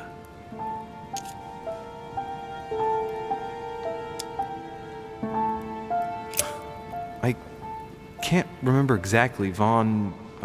Something or other. Von Wollner? No, not your friend Mr. Von Wollner. There's something I still don't get. In your opinion, why would your mother remain in hiding over several weeks?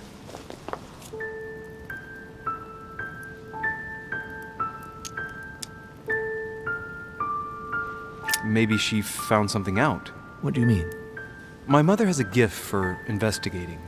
If she had picked up a lead, nothing would have stopped her. The only thing I can tell you is that Sarah had indeed changed.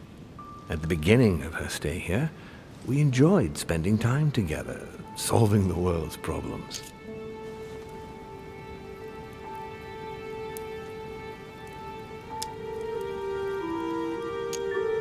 You seem to know my mother very well, my lord. What did you talk about together?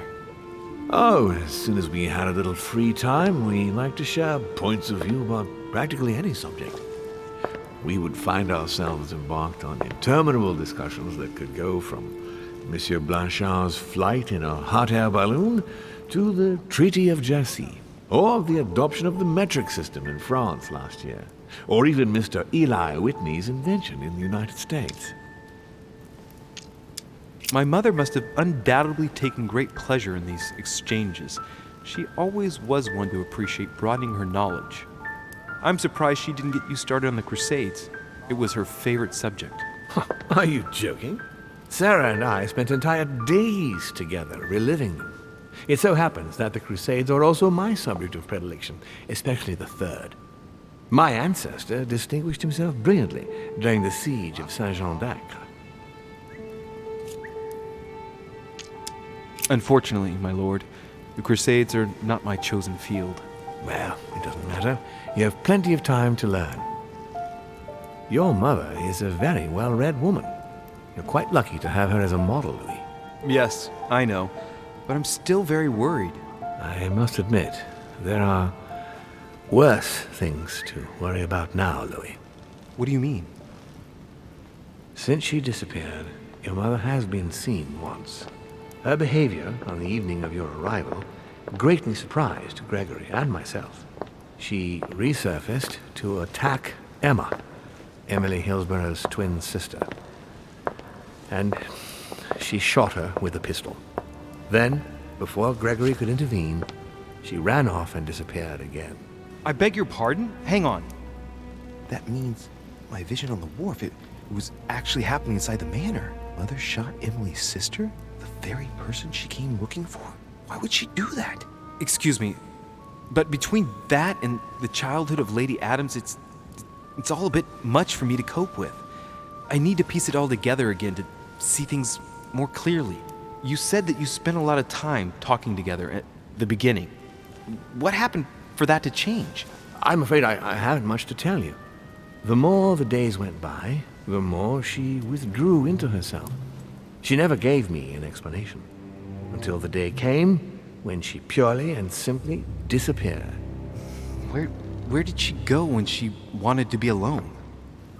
She would shut herself away in a room we use as a box room upstairs. Would you allow me to go there? Naturally, Louis, of course. I'll send you a servant to open it. Thank you. One last thing, although I don't know if there is a connection. I'm listening. A gate was forced the other night near the wharf. Nothing serious, just a few small things damaged.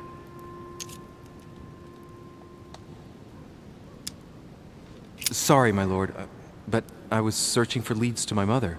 I thought I was hot on her trail and didn't take any precautions. Well, you could have reported it to a servant. But never mind.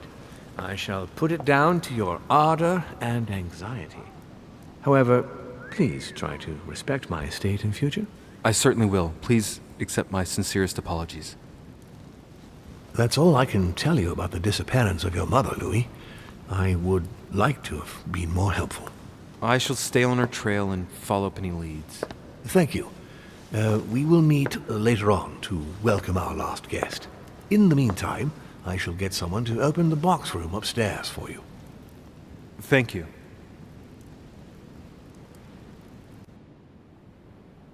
The room is just opposite Mortimer's study.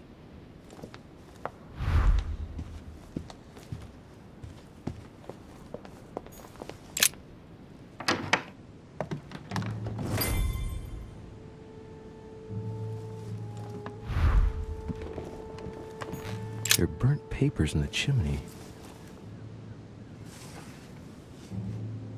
There's a legible fragment left. Hey, I recognize my mother's handwriting. She says, we must find a safer way to communicate. Someone is onto us. Trust in my faith in the man with the sword. So Mother had an accomplice here. Who could it be? Who could she be suspicious of? I must find the next part. Faith, sword. I recognize her love of riddles there. Great. Honey.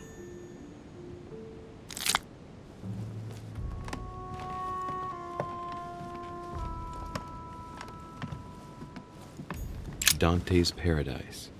Raise your head and be reassured, for what comes up here from the mortal world must ripen in our rays. What is this disc?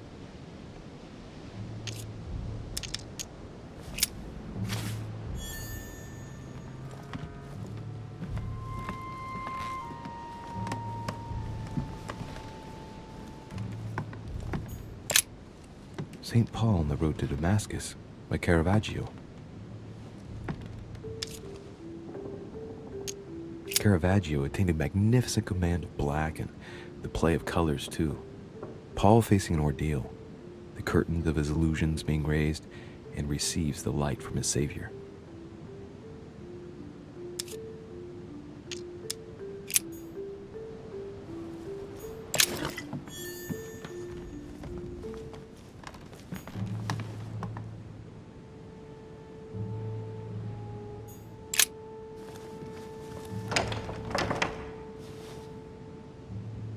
The door appears to be locked on the other side.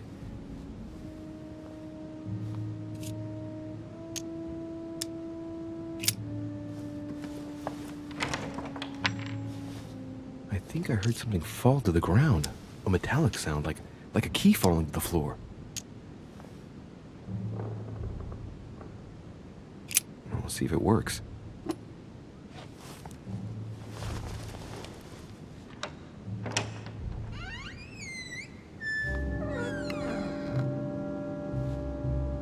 It's open.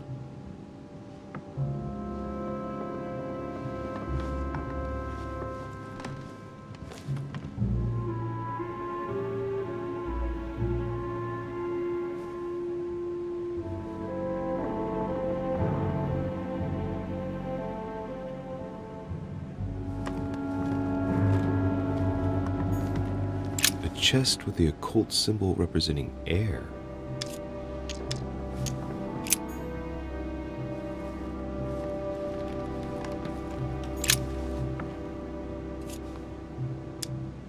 A drawing of the Apostle Matthew, painted by Guido Reni. He's represented as writing the word of the Lord, transmitted by the Holy Spirit, who appears here in the guise of an angel.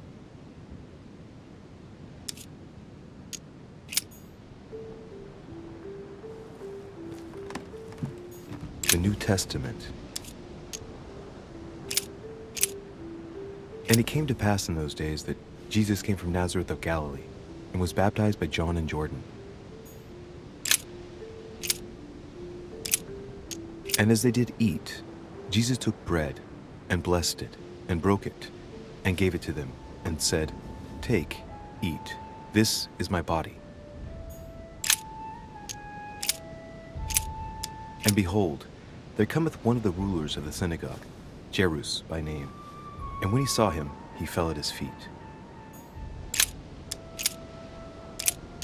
Then came together unto him the Pharisees, and certain of the scribes, which came from Jerusalem.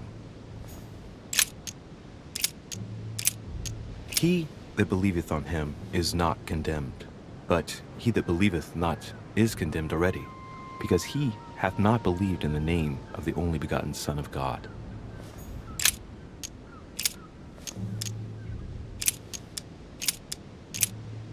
And he, bearing his cross, went forth into a place called the place of a skull, which is called in Hebrew Golgotha.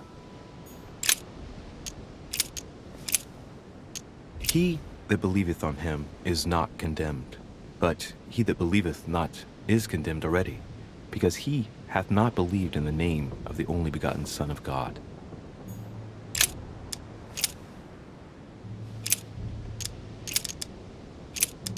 I and my Father are one. Now there is at Jerusalem by the sheep market a pool, which is called in the Hebrew tongue Bethesda, having 5 porches.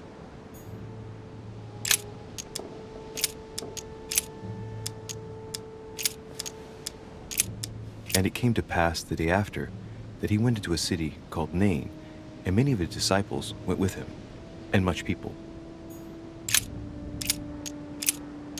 And so many came and couldn't find the body of the Lord Jesus. And so it was that, while they were there, the days were accomplished that she should be delivered. And this taxing was first made when Cyrenius was governor of Syria. Take heed that ye practice your justice before men, to be seen differently by them. Otherwise, ye shall have no reward of your Father which is in heaven.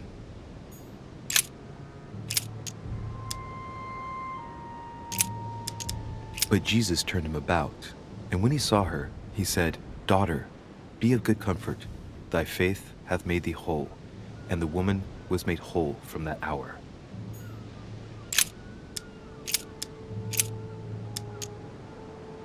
And so many came and couldn't find the body of the Lord Jesus.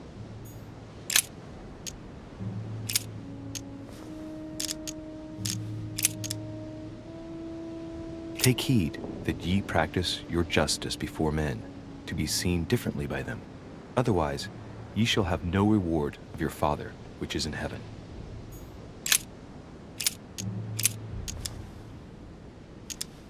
And so many came and couldn't find the body of the Lord Jesus. And so it was that, while they were there, the days were accomplished that she should be delivered. And this taxing was first made when Cyrenius was governor of Syria. And great multitudes were gathered together unto him, so that he went into a ship and sat, and the whole multitude stood on the shore.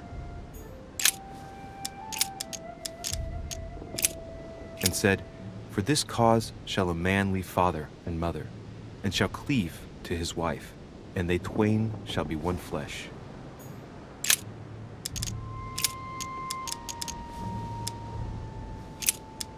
And suddenly there came a sound from heaven like a rushing mighty wind, and it filled all the house where they were sitting.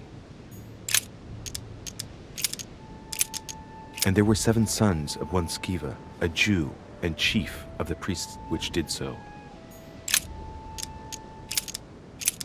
And he became very hungry, and would have eaten, but while they were made ready, he fell into a trance. Hey, there's a note here. A message from Mother in reply to E. We must leave urgently, but first I absolutely must go beyond the nightmare. Watch out for Volner. He figured out I was avoiding him. Allay suspicion. See you tomorrow evening. Stand ready. For now, let's cease all communication until we meet. Take care of yourself. I suppose this must be the last message. What happened afterward? If it's what I suspect, I fear the worst.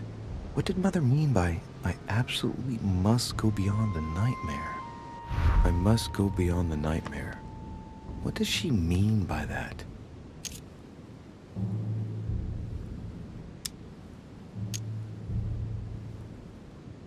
I'm guessing it's a metaphor. I need to figure out what this means. Mortimer's getting his guests together. I ought to join them so I don't look suspicious.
It's time I went back and joined everyone in the small salon.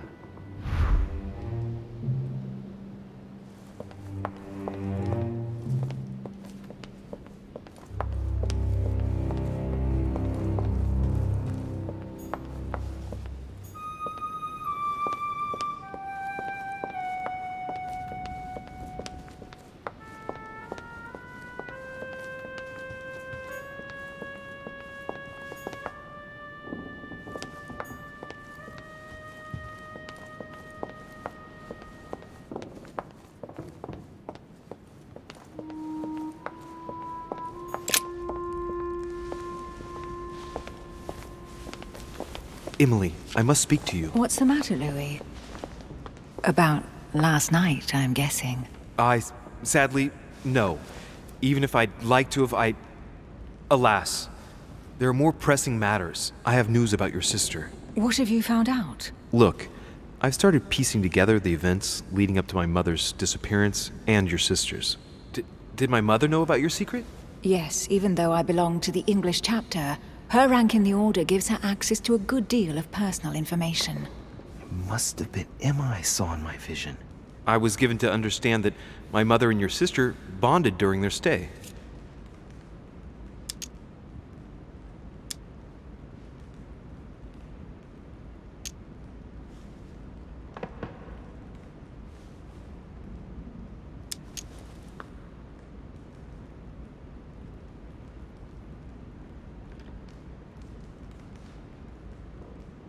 I've got a question that might seem a little bit strange. I'm listening. If I said go beyond the nightmare, would that ring any bells? No, means nothing to me. Do you mean literally or figuratively speaking?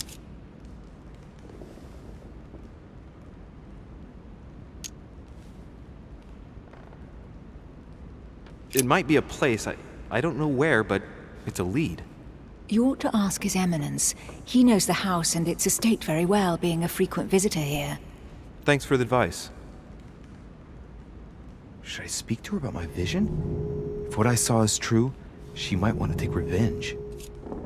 Emily, there's something else. Go on, then. It's about your sister. I don't know what happened exactly, but it's possible that my mother had a go at her. I know, Louis. I found out that same evening. Well, thanks for not trying to hide it. What? Why didn't you tell me? I didn't know if I could trust you. Now I know I can. It seems that your mother tricked Emma. She apparently asked her to hide an important book, so that even she wouldn't know where it was. And then she shot her like a dog to make sure no one would ever find it again.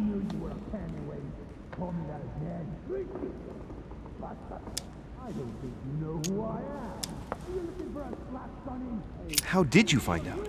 Sir Gregory told me on my arrival. I'm sincerely sorry, Emily. Thank you, Louis. You're very kind. It means a lot to me.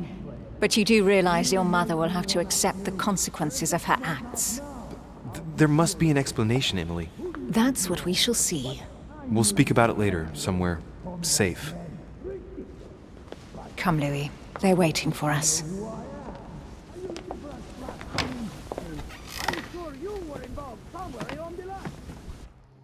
You will pay dearly, Peru. I'm sure you were involved somewhere along the line. That's right. Pretend you don't know. One piece of advice. Don't travel through France on your way back, or it'll cost you dearly. Calm now, my friends. Let's calm down. Everyone seems to be a little unnecessarily heated. Don't forget where you are, please. What's going on here exactly? Sir Gregory called us together to introduce the last guest. But hardly had we arrived when he set upon Monsieur Peru. And who is this charming character? Manuel Godoy, the Duke of La Alcudia. He's the head of the Spanish government, Monsieur de Richet. He's the one who, in practice, controls Spain. How could you dare do such a thing? Dios mío, you are all out of your minds! Really, Duke Manuel? What made you kick up such a fuss? What? Have you not heard? Well, let me inform you that yesterday morning at 10:22 a.m. precisely, in the middle of the Place de la Révolution in Paris, by decree of the National Convention which Monsieur Peru works for, King Louis was guillotined. What? Oh, no. The King of France is dead, gentlemen. Our monarchies are in danger. I have said it before. How dare they? Oh, dear. Oh, as if it... Gracious. Friends, let us calm down. Don't pretend to be surprised. He got a fair trial. Ridiculous! Bastard! He was sentenced to death by 361 votes to 360. You beheaded a king for one vote! Is that your democracy? What an obnoxious act. Until this, anything was possible. This political coup will have grave consequences. France is lost. Gentlemen, please. Let us take a step back a moment. In the name of holiness. He was the highest representative of God in France, Emily.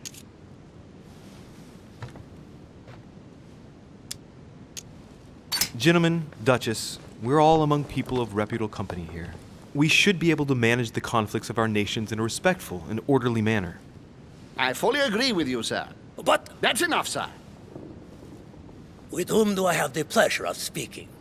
Louis de Richet. Are you related to Sarah de Richet? Sarah is his mother, Duke. Gentlemen, this news affects us all, but I must ask you to remain calm. It's not the first time history has taken us by surprise.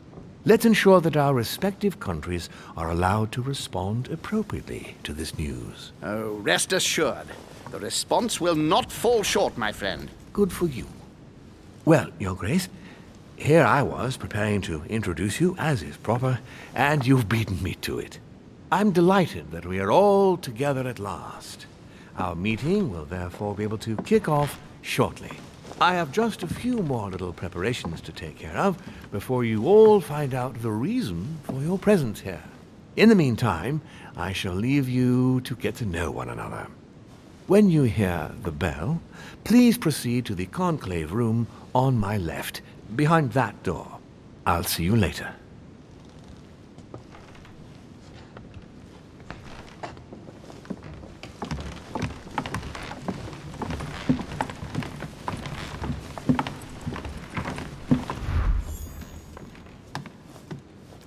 Could you spare a moment, please, sir? I'm glad you asked. I want to talk to you, too. Of course. I heard about your mother's disappearance. He looks concerned. I don't know why, but I doubt it's from sympathy alone. Well, let's see what he wants from me. Any news of her? Have you found her, maybe?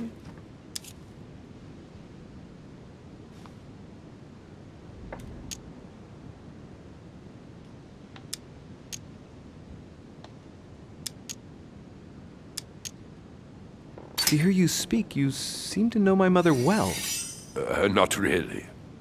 We met for the first time on this very spot some weeks back. We had a very pleasant discussion. She's an exceptionally learned lady with a good head for business. No need for me to tell you that. I agree. Did she tell you about our arrangement?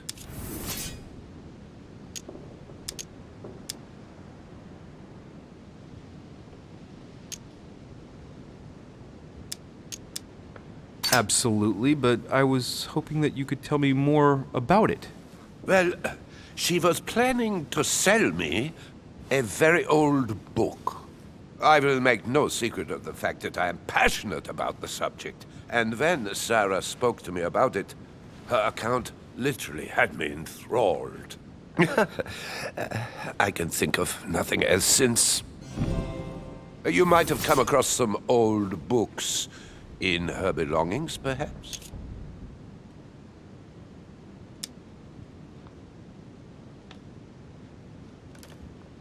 The least one can say is that he doesn't beat around the bush. Sarah never travels without a few books. What does the one you're looking for look like exactly? It resembles a grimoire. It's divided into 7 parts, each one individually locked. It was made in such a way that if someone tried to tamper with it, the sheets would be permanently tarnished. It's a unique copy. There's only one. The mere mention of it makes his face light up. Well, I'll take a closer look, but I can't promise you anything. You seem very upset. Is it so important to you, this book? Well, it's the search of a lifetime.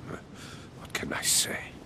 Every time I move closer to it, it seems to slip away at the last minute. I was very surprised to learn that your mother had it in her possession. I thought it was with a certain von Borchardt in Paris. Do you know him? Indeed. My mother and I had a brush with this individual just a few months ago. What about? About an object stolen from the Order a few years ago, which my mother wanted to recover. This situation comes as a great surprise to me. I got him now. I hope I've been able to satisfy your curiosity, Mr. von Wollner, and that you succeed in finding what you're looking for. Oh, and so do I. And now, what if you told me who you really are working for, instead of keeping up this pretense? I beg your pardon? We both know what you're looking for, von Wollner. You're the one who von Borchardt was planning to sell it to. For centuries, all those who have come into contact with the Al-Azif have bitterly regretted it, Monsieur de Richet. You are playing a dangerous game. Please know that I am working for someone who does not appreciate anyone poking around in his business. Let me guess.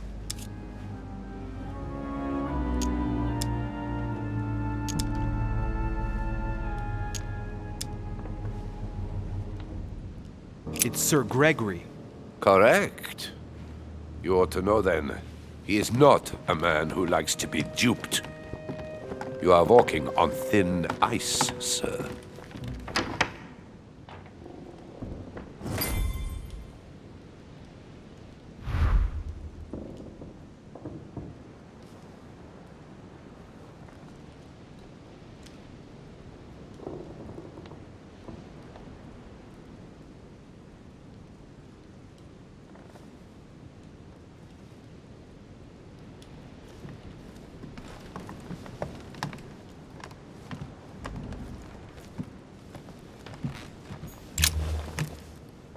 Monsieur Bonaparte, may I speak with you a moment? May we?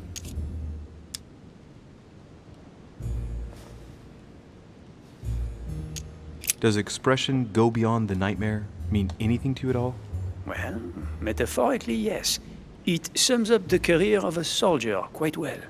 I doubt that is what you want to hear, though. Indeed. That's surely not what I'm looking for. Well, monsieur, if you are looking for a phrase book, Lord Mortimer must surely have one, given the number of books he has. You ought to check in the library of the tower. You never know.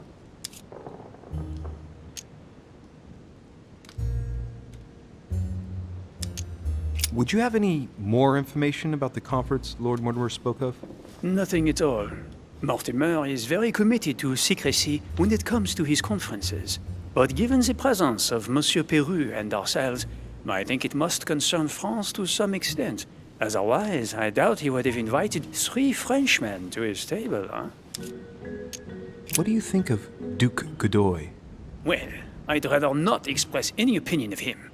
Why is that? His reputation is enough for me.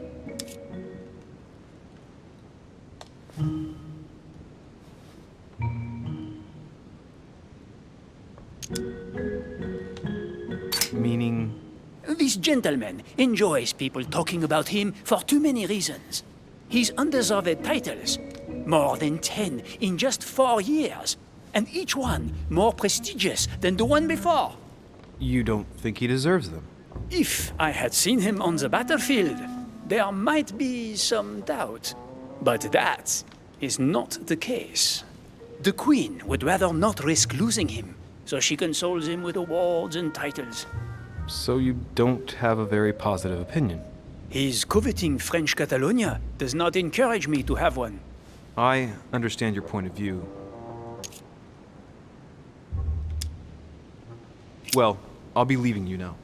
Shall we meet up again later? Wait, monsieur. Any news of your mother? Unfortunately not, no. I hope to speak with her about my deal before I leave. Let me know if you find her. À plus tard, monsieur.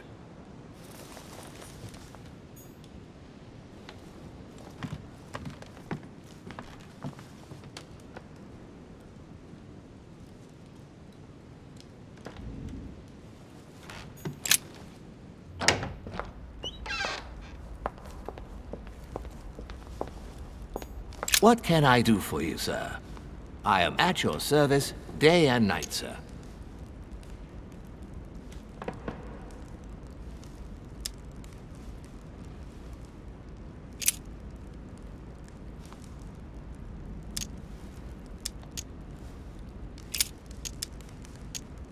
As I was unable to bring my personal effects with me, I was wondering if you could find me a few items. Of course, sir. What would you require?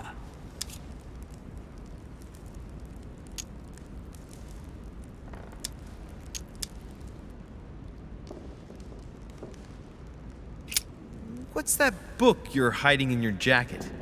The Sorrows of Young Werther by Goethe, sir. And I am not hiding it. Hand it to me, please. It is damaged, sir. I would never dare lend sir a book in such a pitiful state, sir. I took it to restore.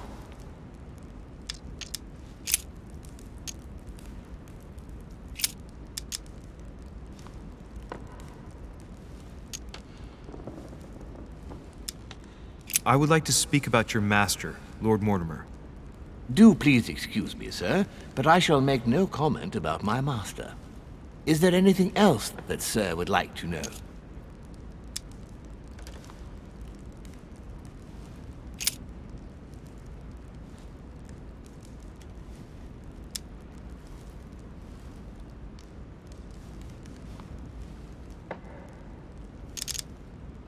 What is outside on the island exactly?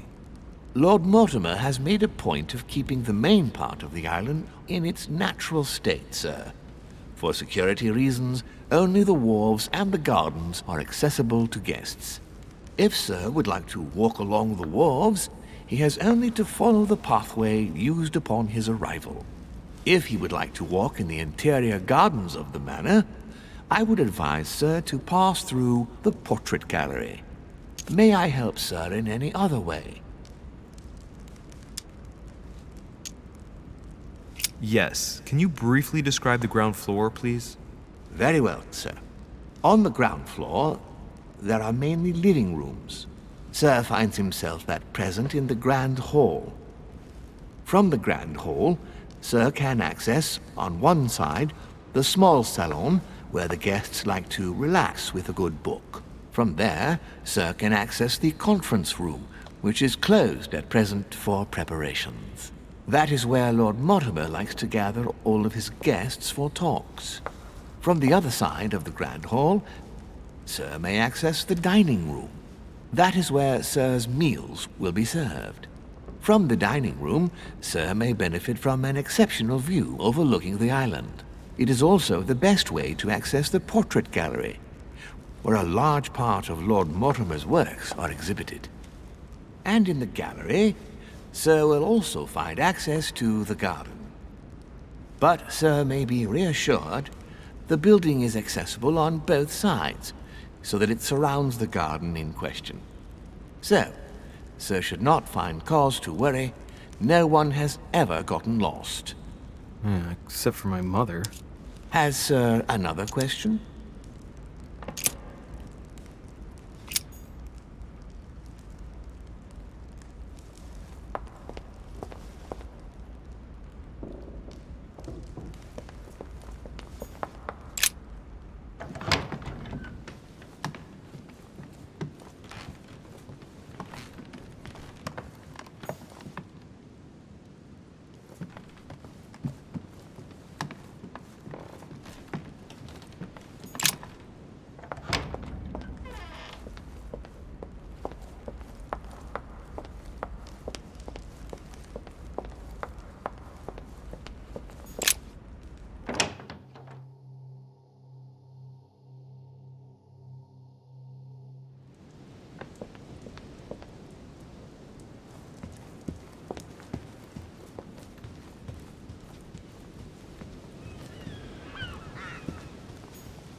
Ah, Louis. Just the man. Good Lord. How did the king come to be executed? I would think that the order would have intervened.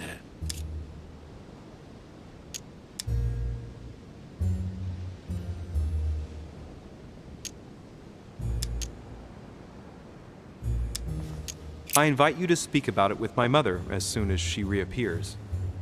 Is there any news of her? Well, I hope it won't be long before I find her, Your Eminence. Now you wanted to speak to me.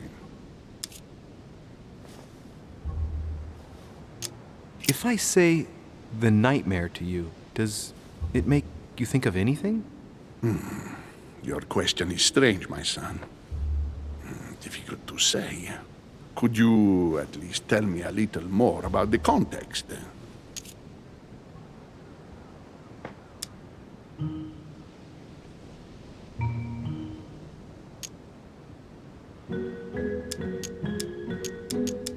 Think of a place and tell me the first thing that comes into your mind when I say the nightmare.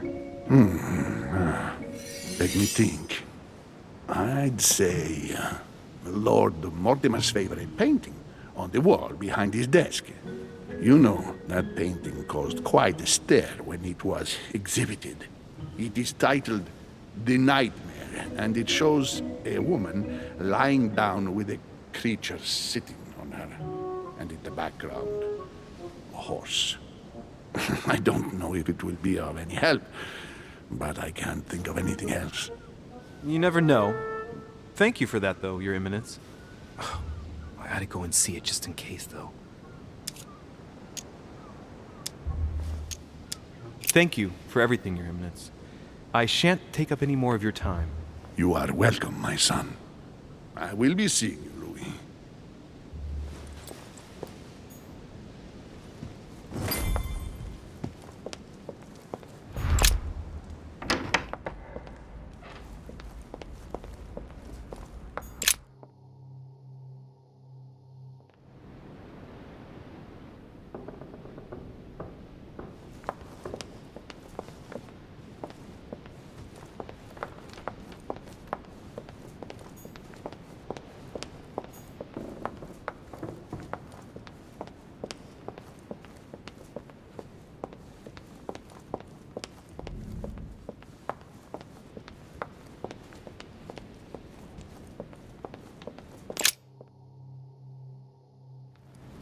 So, what did my mother mean by going beyond the nightmare?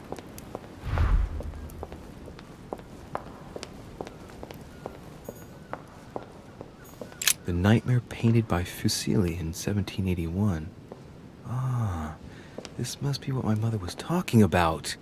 Now just need to find out what she meant by go beyond. Hey, Looks like it's mounted on rails on each side. It should lift up, I think. There must be a mechanism somewhere.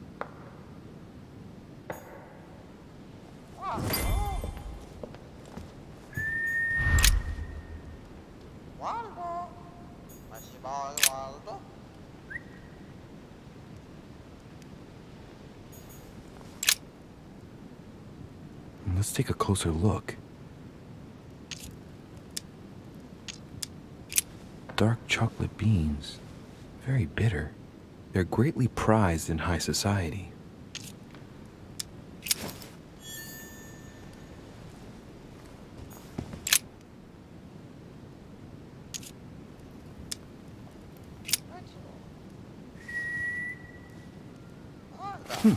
Might come in handy.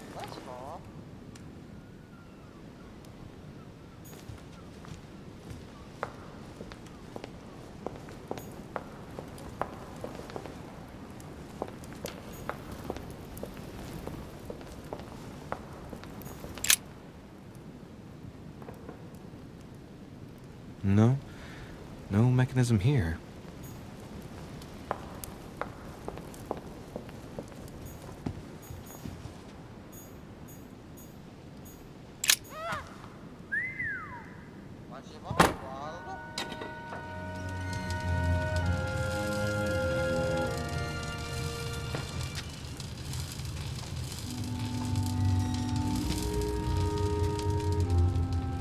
Aha!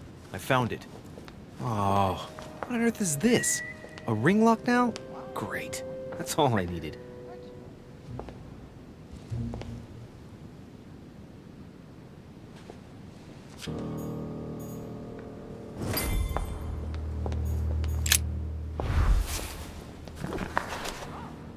History of the First Crusades by Pierre Amédée de la Salle.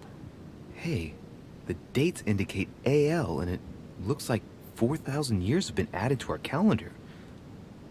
Oh, that counting system again.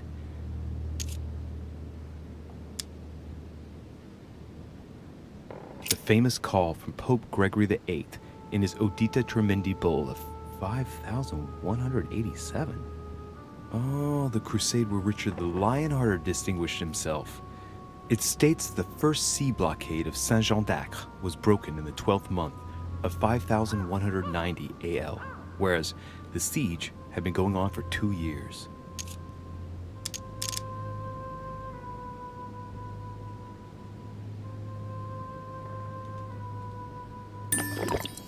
The author is Pierre Amédée de la Salle, none other than the Grand Master of the Masonic Lodge of Paris. Now I understand why the dates are offset. He's using dates based on the Anno Lucis, year 0 of the Masonic calendar, by adding 4,000 years to the Gregorian calendar. But I thought that calendar starts in March. The Crusades took place not long after the year 1000. Here all the dates say 5,000 and something. I'm guessing this dating system begins 4,000 years before the calendar that we use. Yet, I'm getting the feeling that there's something else, another small detail, but what is it? The famous call of Pope Urban II. 20 years after the capture of Jerusalem from the Arabs by the Turks, Urban II convened the council. He promises a plenary indulgence to Christians who go and get Jerusalem back from the Turks. The result, the Jewish community on the road to Jerusalem found itself persecuted for no reason. 12,000 Jews would perish, not to mention the massacre of Ma'ara, where acts of cannibalism by Frankish crusaders were reported, or even the capture of Jerusalem, where approximately 30,000 were left dead. It signaled the beginning of centuries of wars of religion. Or how Louis VII, King of France, eager to be pardoned for the death of thousands of innocent people in the fire of the Church of Vitry, convinces the Pope to authorize him to lead his own crusade. The result, in Germany, a new outburst of violence against the Jewish community, and a monumental fiasco by poor Louis VII, cuckolded by his wife's uncle.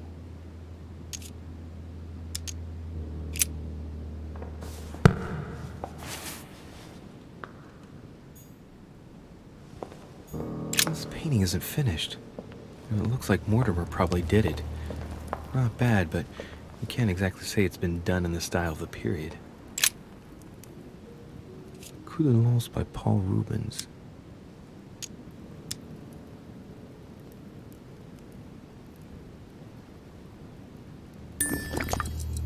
It's Christ on the cross as Longinus pierces his side with his spear. Rubens, he was a great painter.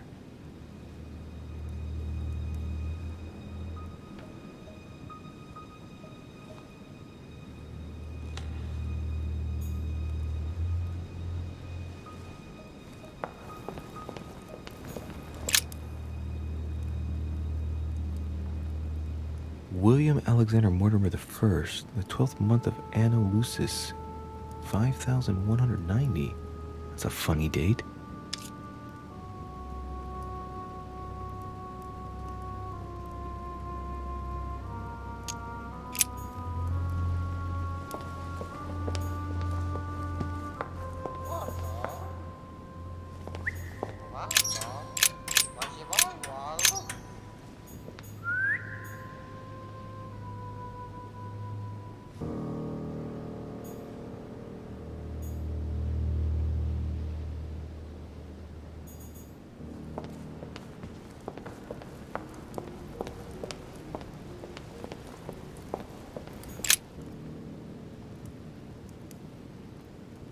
William Alexander Mortimer I, the 12th month of Anno Lucis, 5190.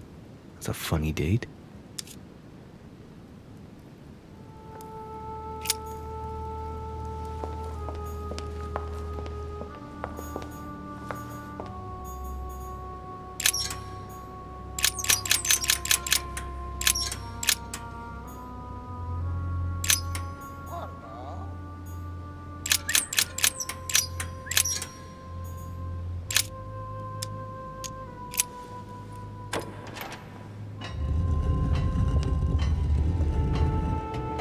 Open sesame.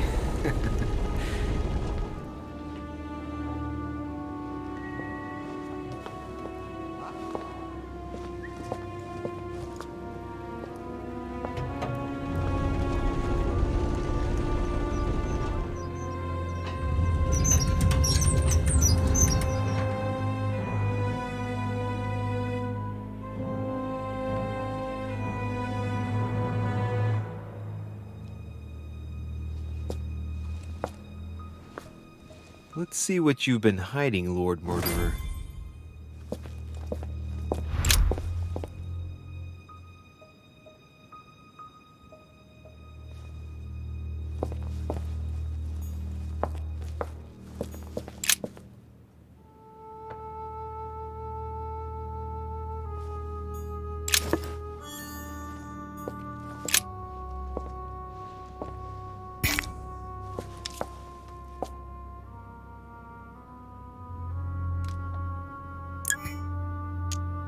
It shows the forces present in Africa.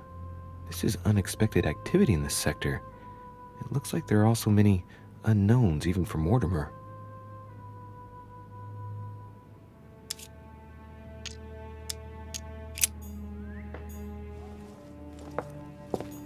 Weakness of the Human Psyche by Guillaume Tremor.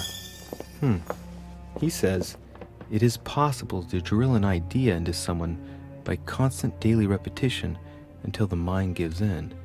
And goes on, there are hundreds of good ways to live life, but you only need one to convince the masses that it's the only one possible.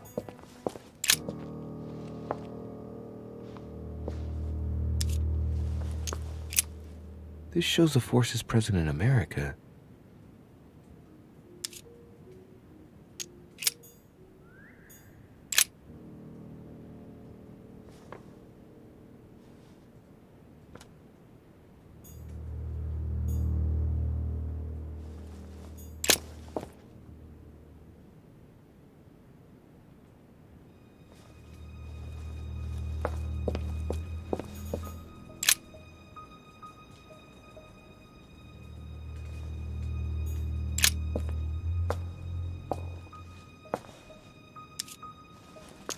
It shows the forces present in Europe. It's clear that France is surrounded by her enemies. However, a large number has been underlined in bold. 26 million. I know what it is. It's an estimation of my country's population. All our neighbors have far fewer inhabitants.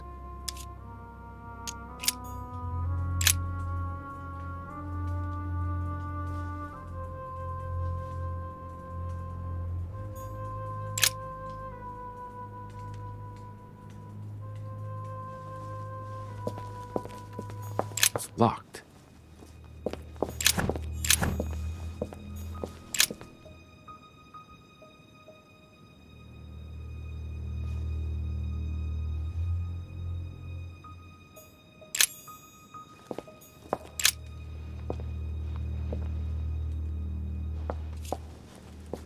A fine-looking map of the Orient, indeed.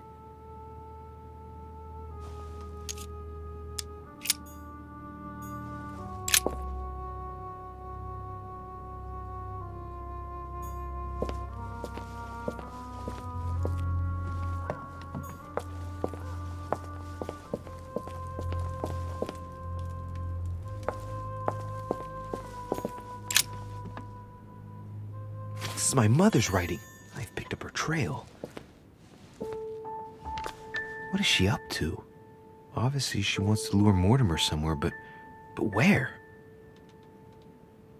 The only clue she's left for Mortimer is his stone sword.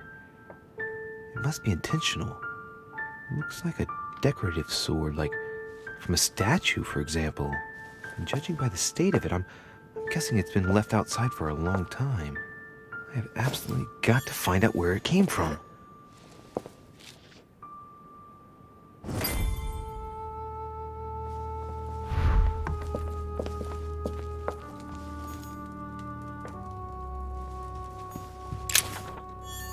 Something strange about this table. The little surgeon's perfect collection.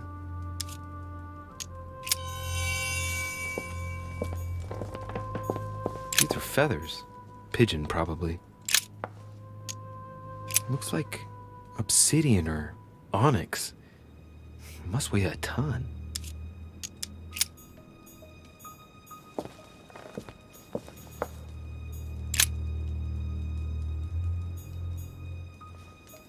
A skeleton by the name of Gustav, if the plaque on the plinth is anything to go by.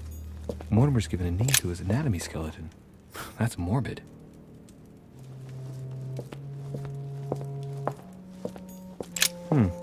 That must be for writing the homing pigeon messages. An iron mask. I wonder who it's for.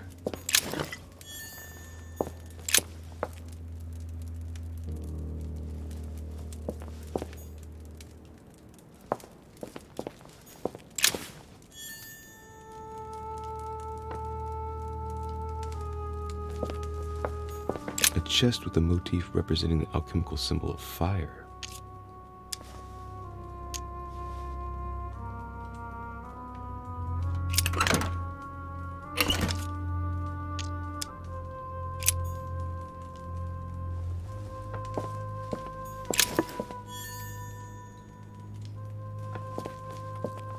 Table of alchemical elements. So, Lord Mortimer also studies alchemy? It seems like he's interested in everything.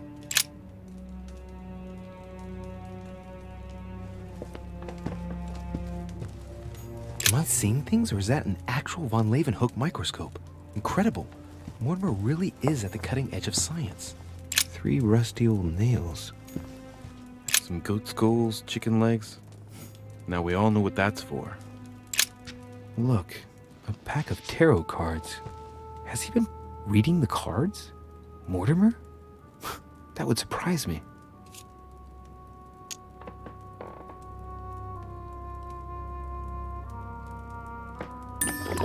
It is a typical draw on a line that answers a specific question.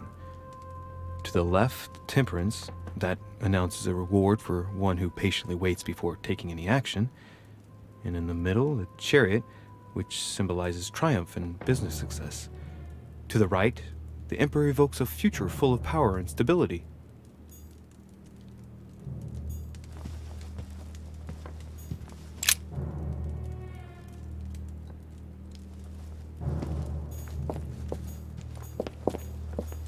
Preservation using formaldehyde.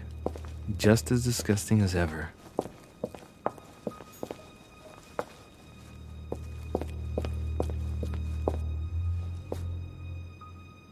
Oh, shit.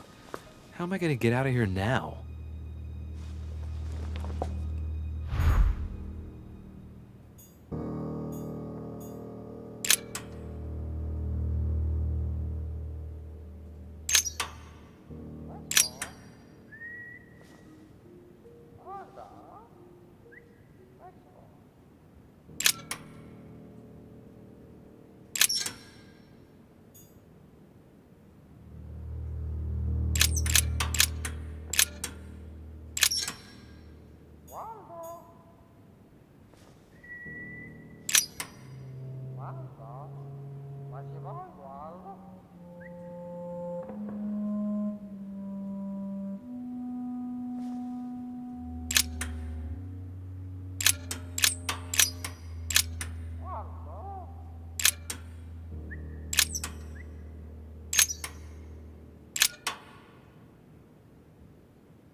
This looks like the same mechanism as the one on the other side.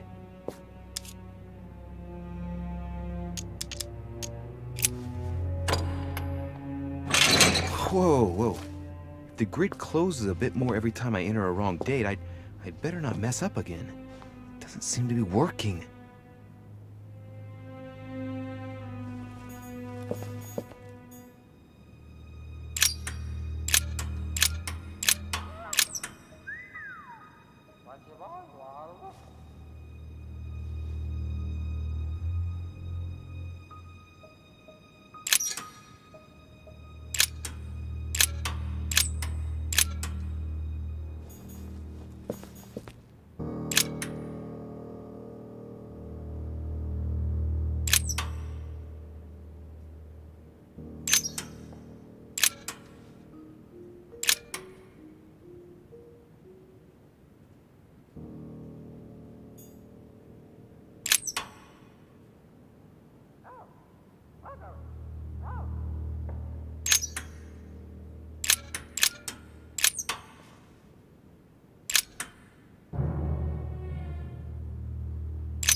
This looks like the same mechanism as the one on the other side.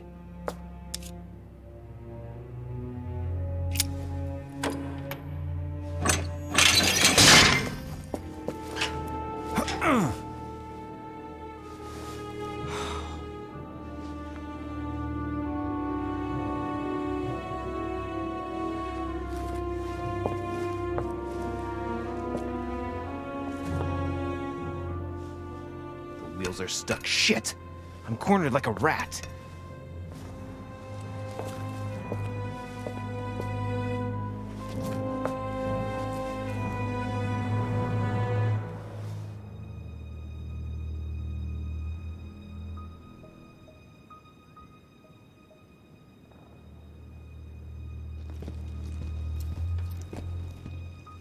Someone's coming.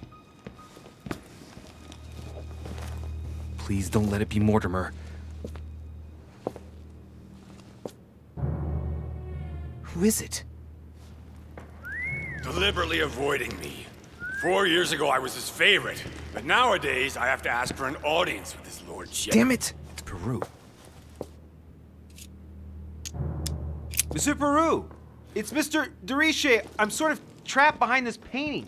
What are you playing at, goddammit? Help me out of here, please. How can I open it? There's a pedal under Lord Mortimer's desk. Can you see it? There's no... Hang on. Yes. Good. Now press it. Yeah. Done. You should see something resembling a frame with numbers. Yes? You have to turn them to set the combination. 1191.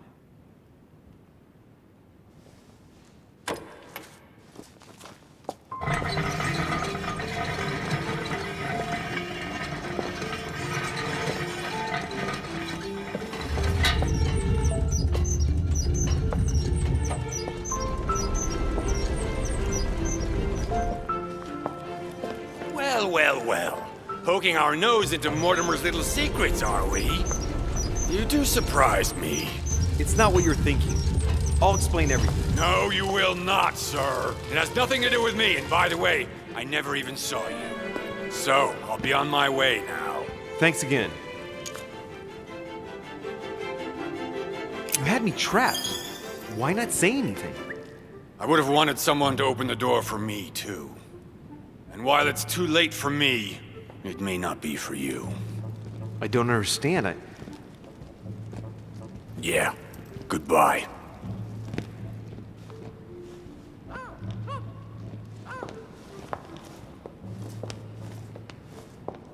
I've wasted enough time.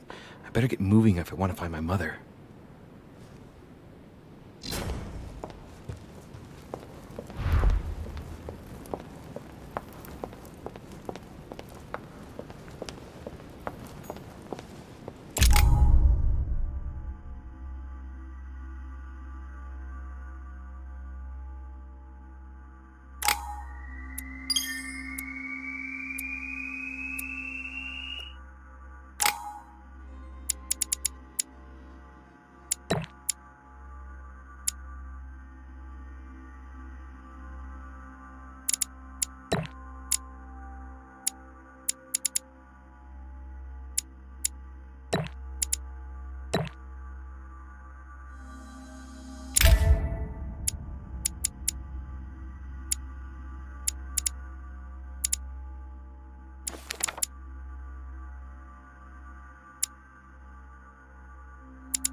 This note is about a meeting with Lord Mortimer.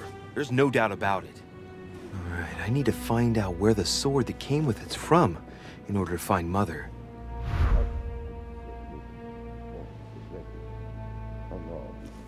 You're joking, I hope. Don't tell me you've done that. Really? How do you expect me to guess? Oh, for God's sake, just ask them. Well... Pity, but I've got no time to lose.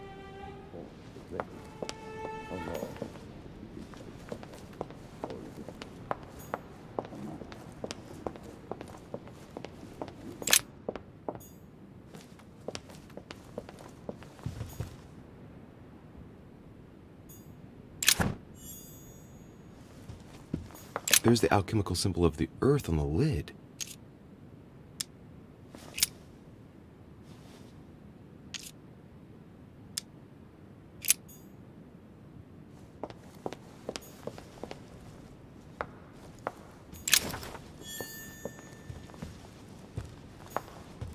Golden elixir. Consume without excess.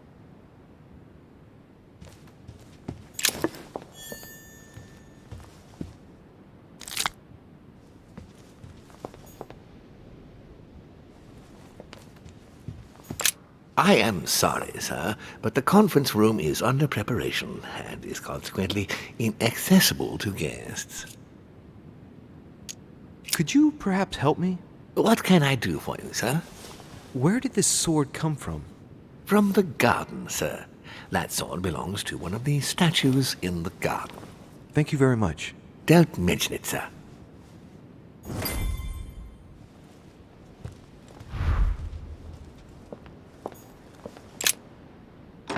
The sword probably came from this garden, but what could it have been used for?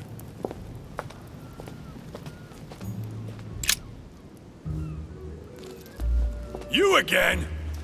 God damn it, are you following me? Wouldn't dream of it, sir. What brings you here?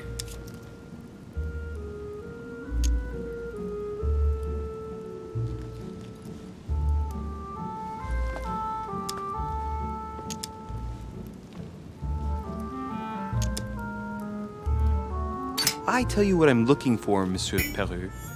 Will you promise to keep it to yourself? Hell no. And anybody who gives you a promise like that is an unmitigated liar. Trust no one, Monsieur de Richet, or you'll soon be a dead man. I bid you good luck. You'll need it.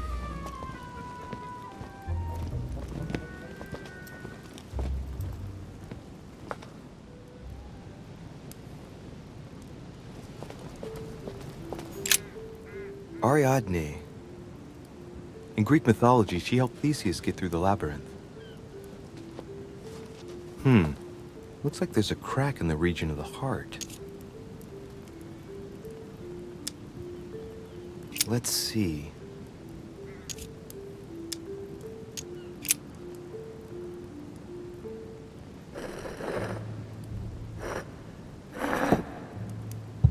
What's going to happen if I've got it wrong?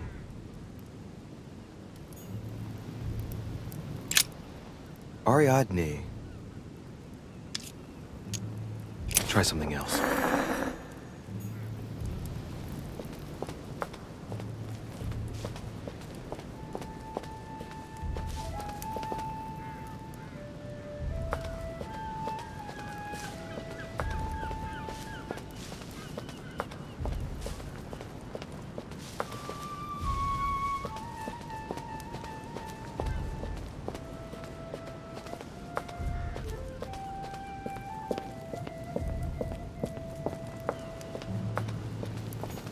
Daedalus. He's the architect of the labyrinth, and if I'm not mistaken, he's also the father of Icarus.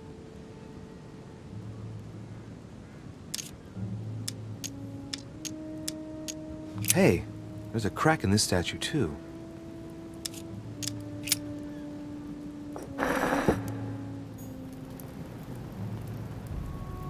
Daedalus. All right, let's try again. You never know.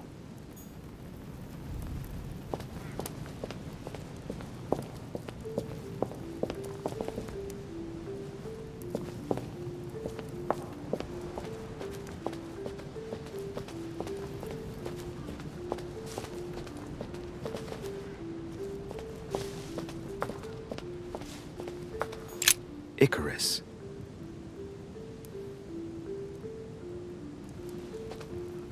Son of Daedalus and Nocrate. Impossible to mistake him with those wings. After flying too close to the sun, they came unstuck and he fell to his death. Pity.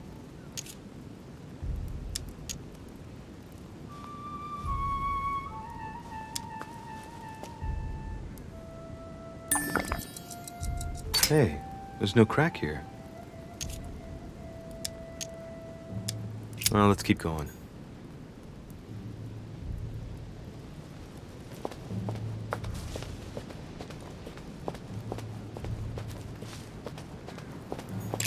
Theseus, son of Aegeus. He's the one who slayed the Minotaur.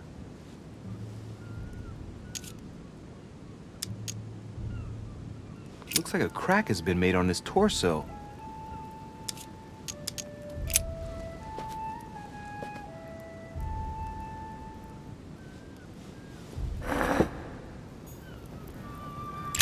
Theseus. Let's try something else instead.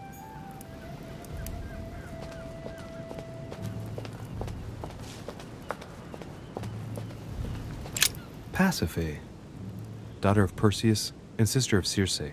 She married Minos and became the queen of Crete. All right, well, let's continue anyways.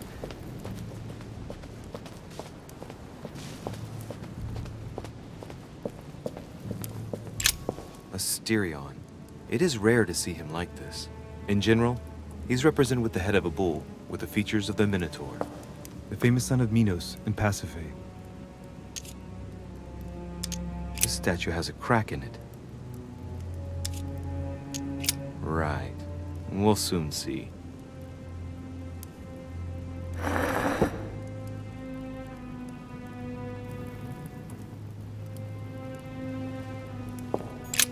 A Styrion.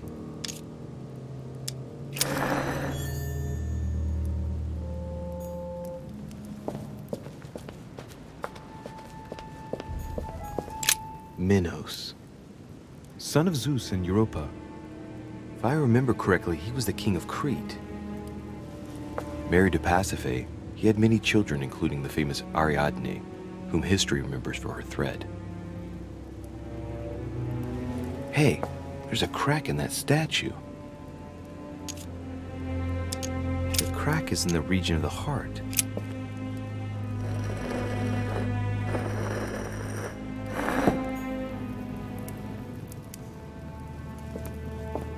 Honey, the remedy of the gods.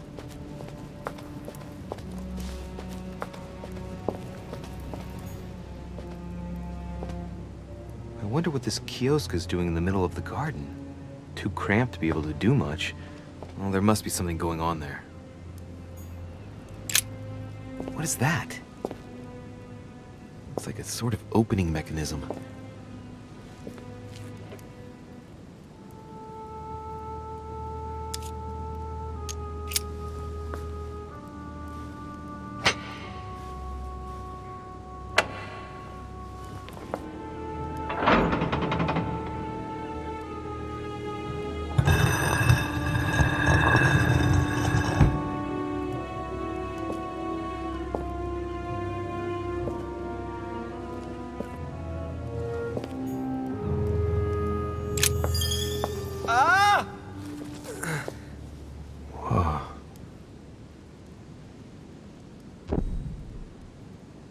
Again?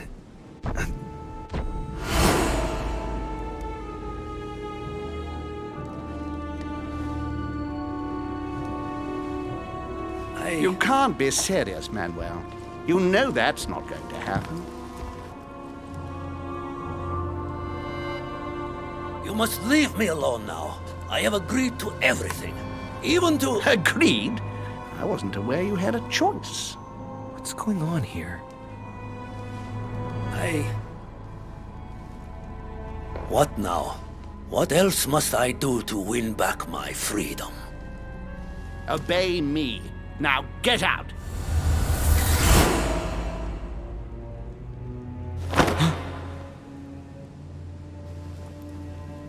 What was that? That's the third time in 3 days.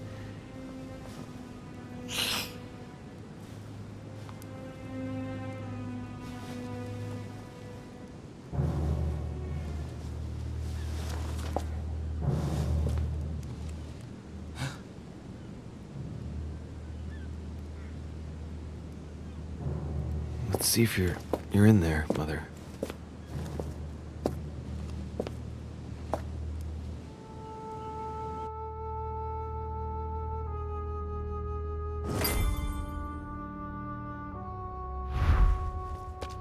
A fragment of amber.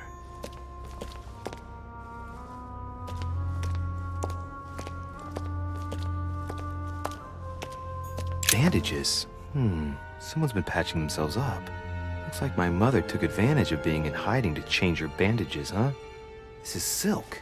She must have used her own clothes.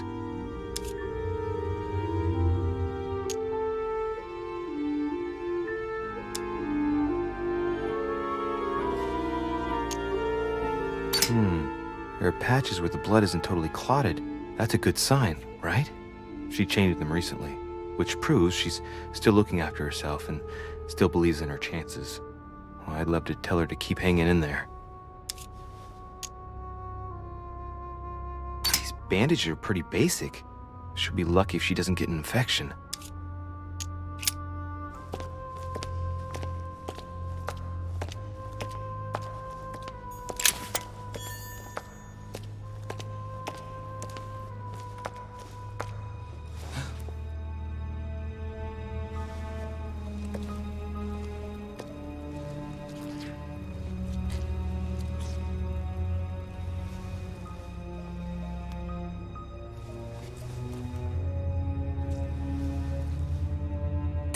Mother, now what's happened?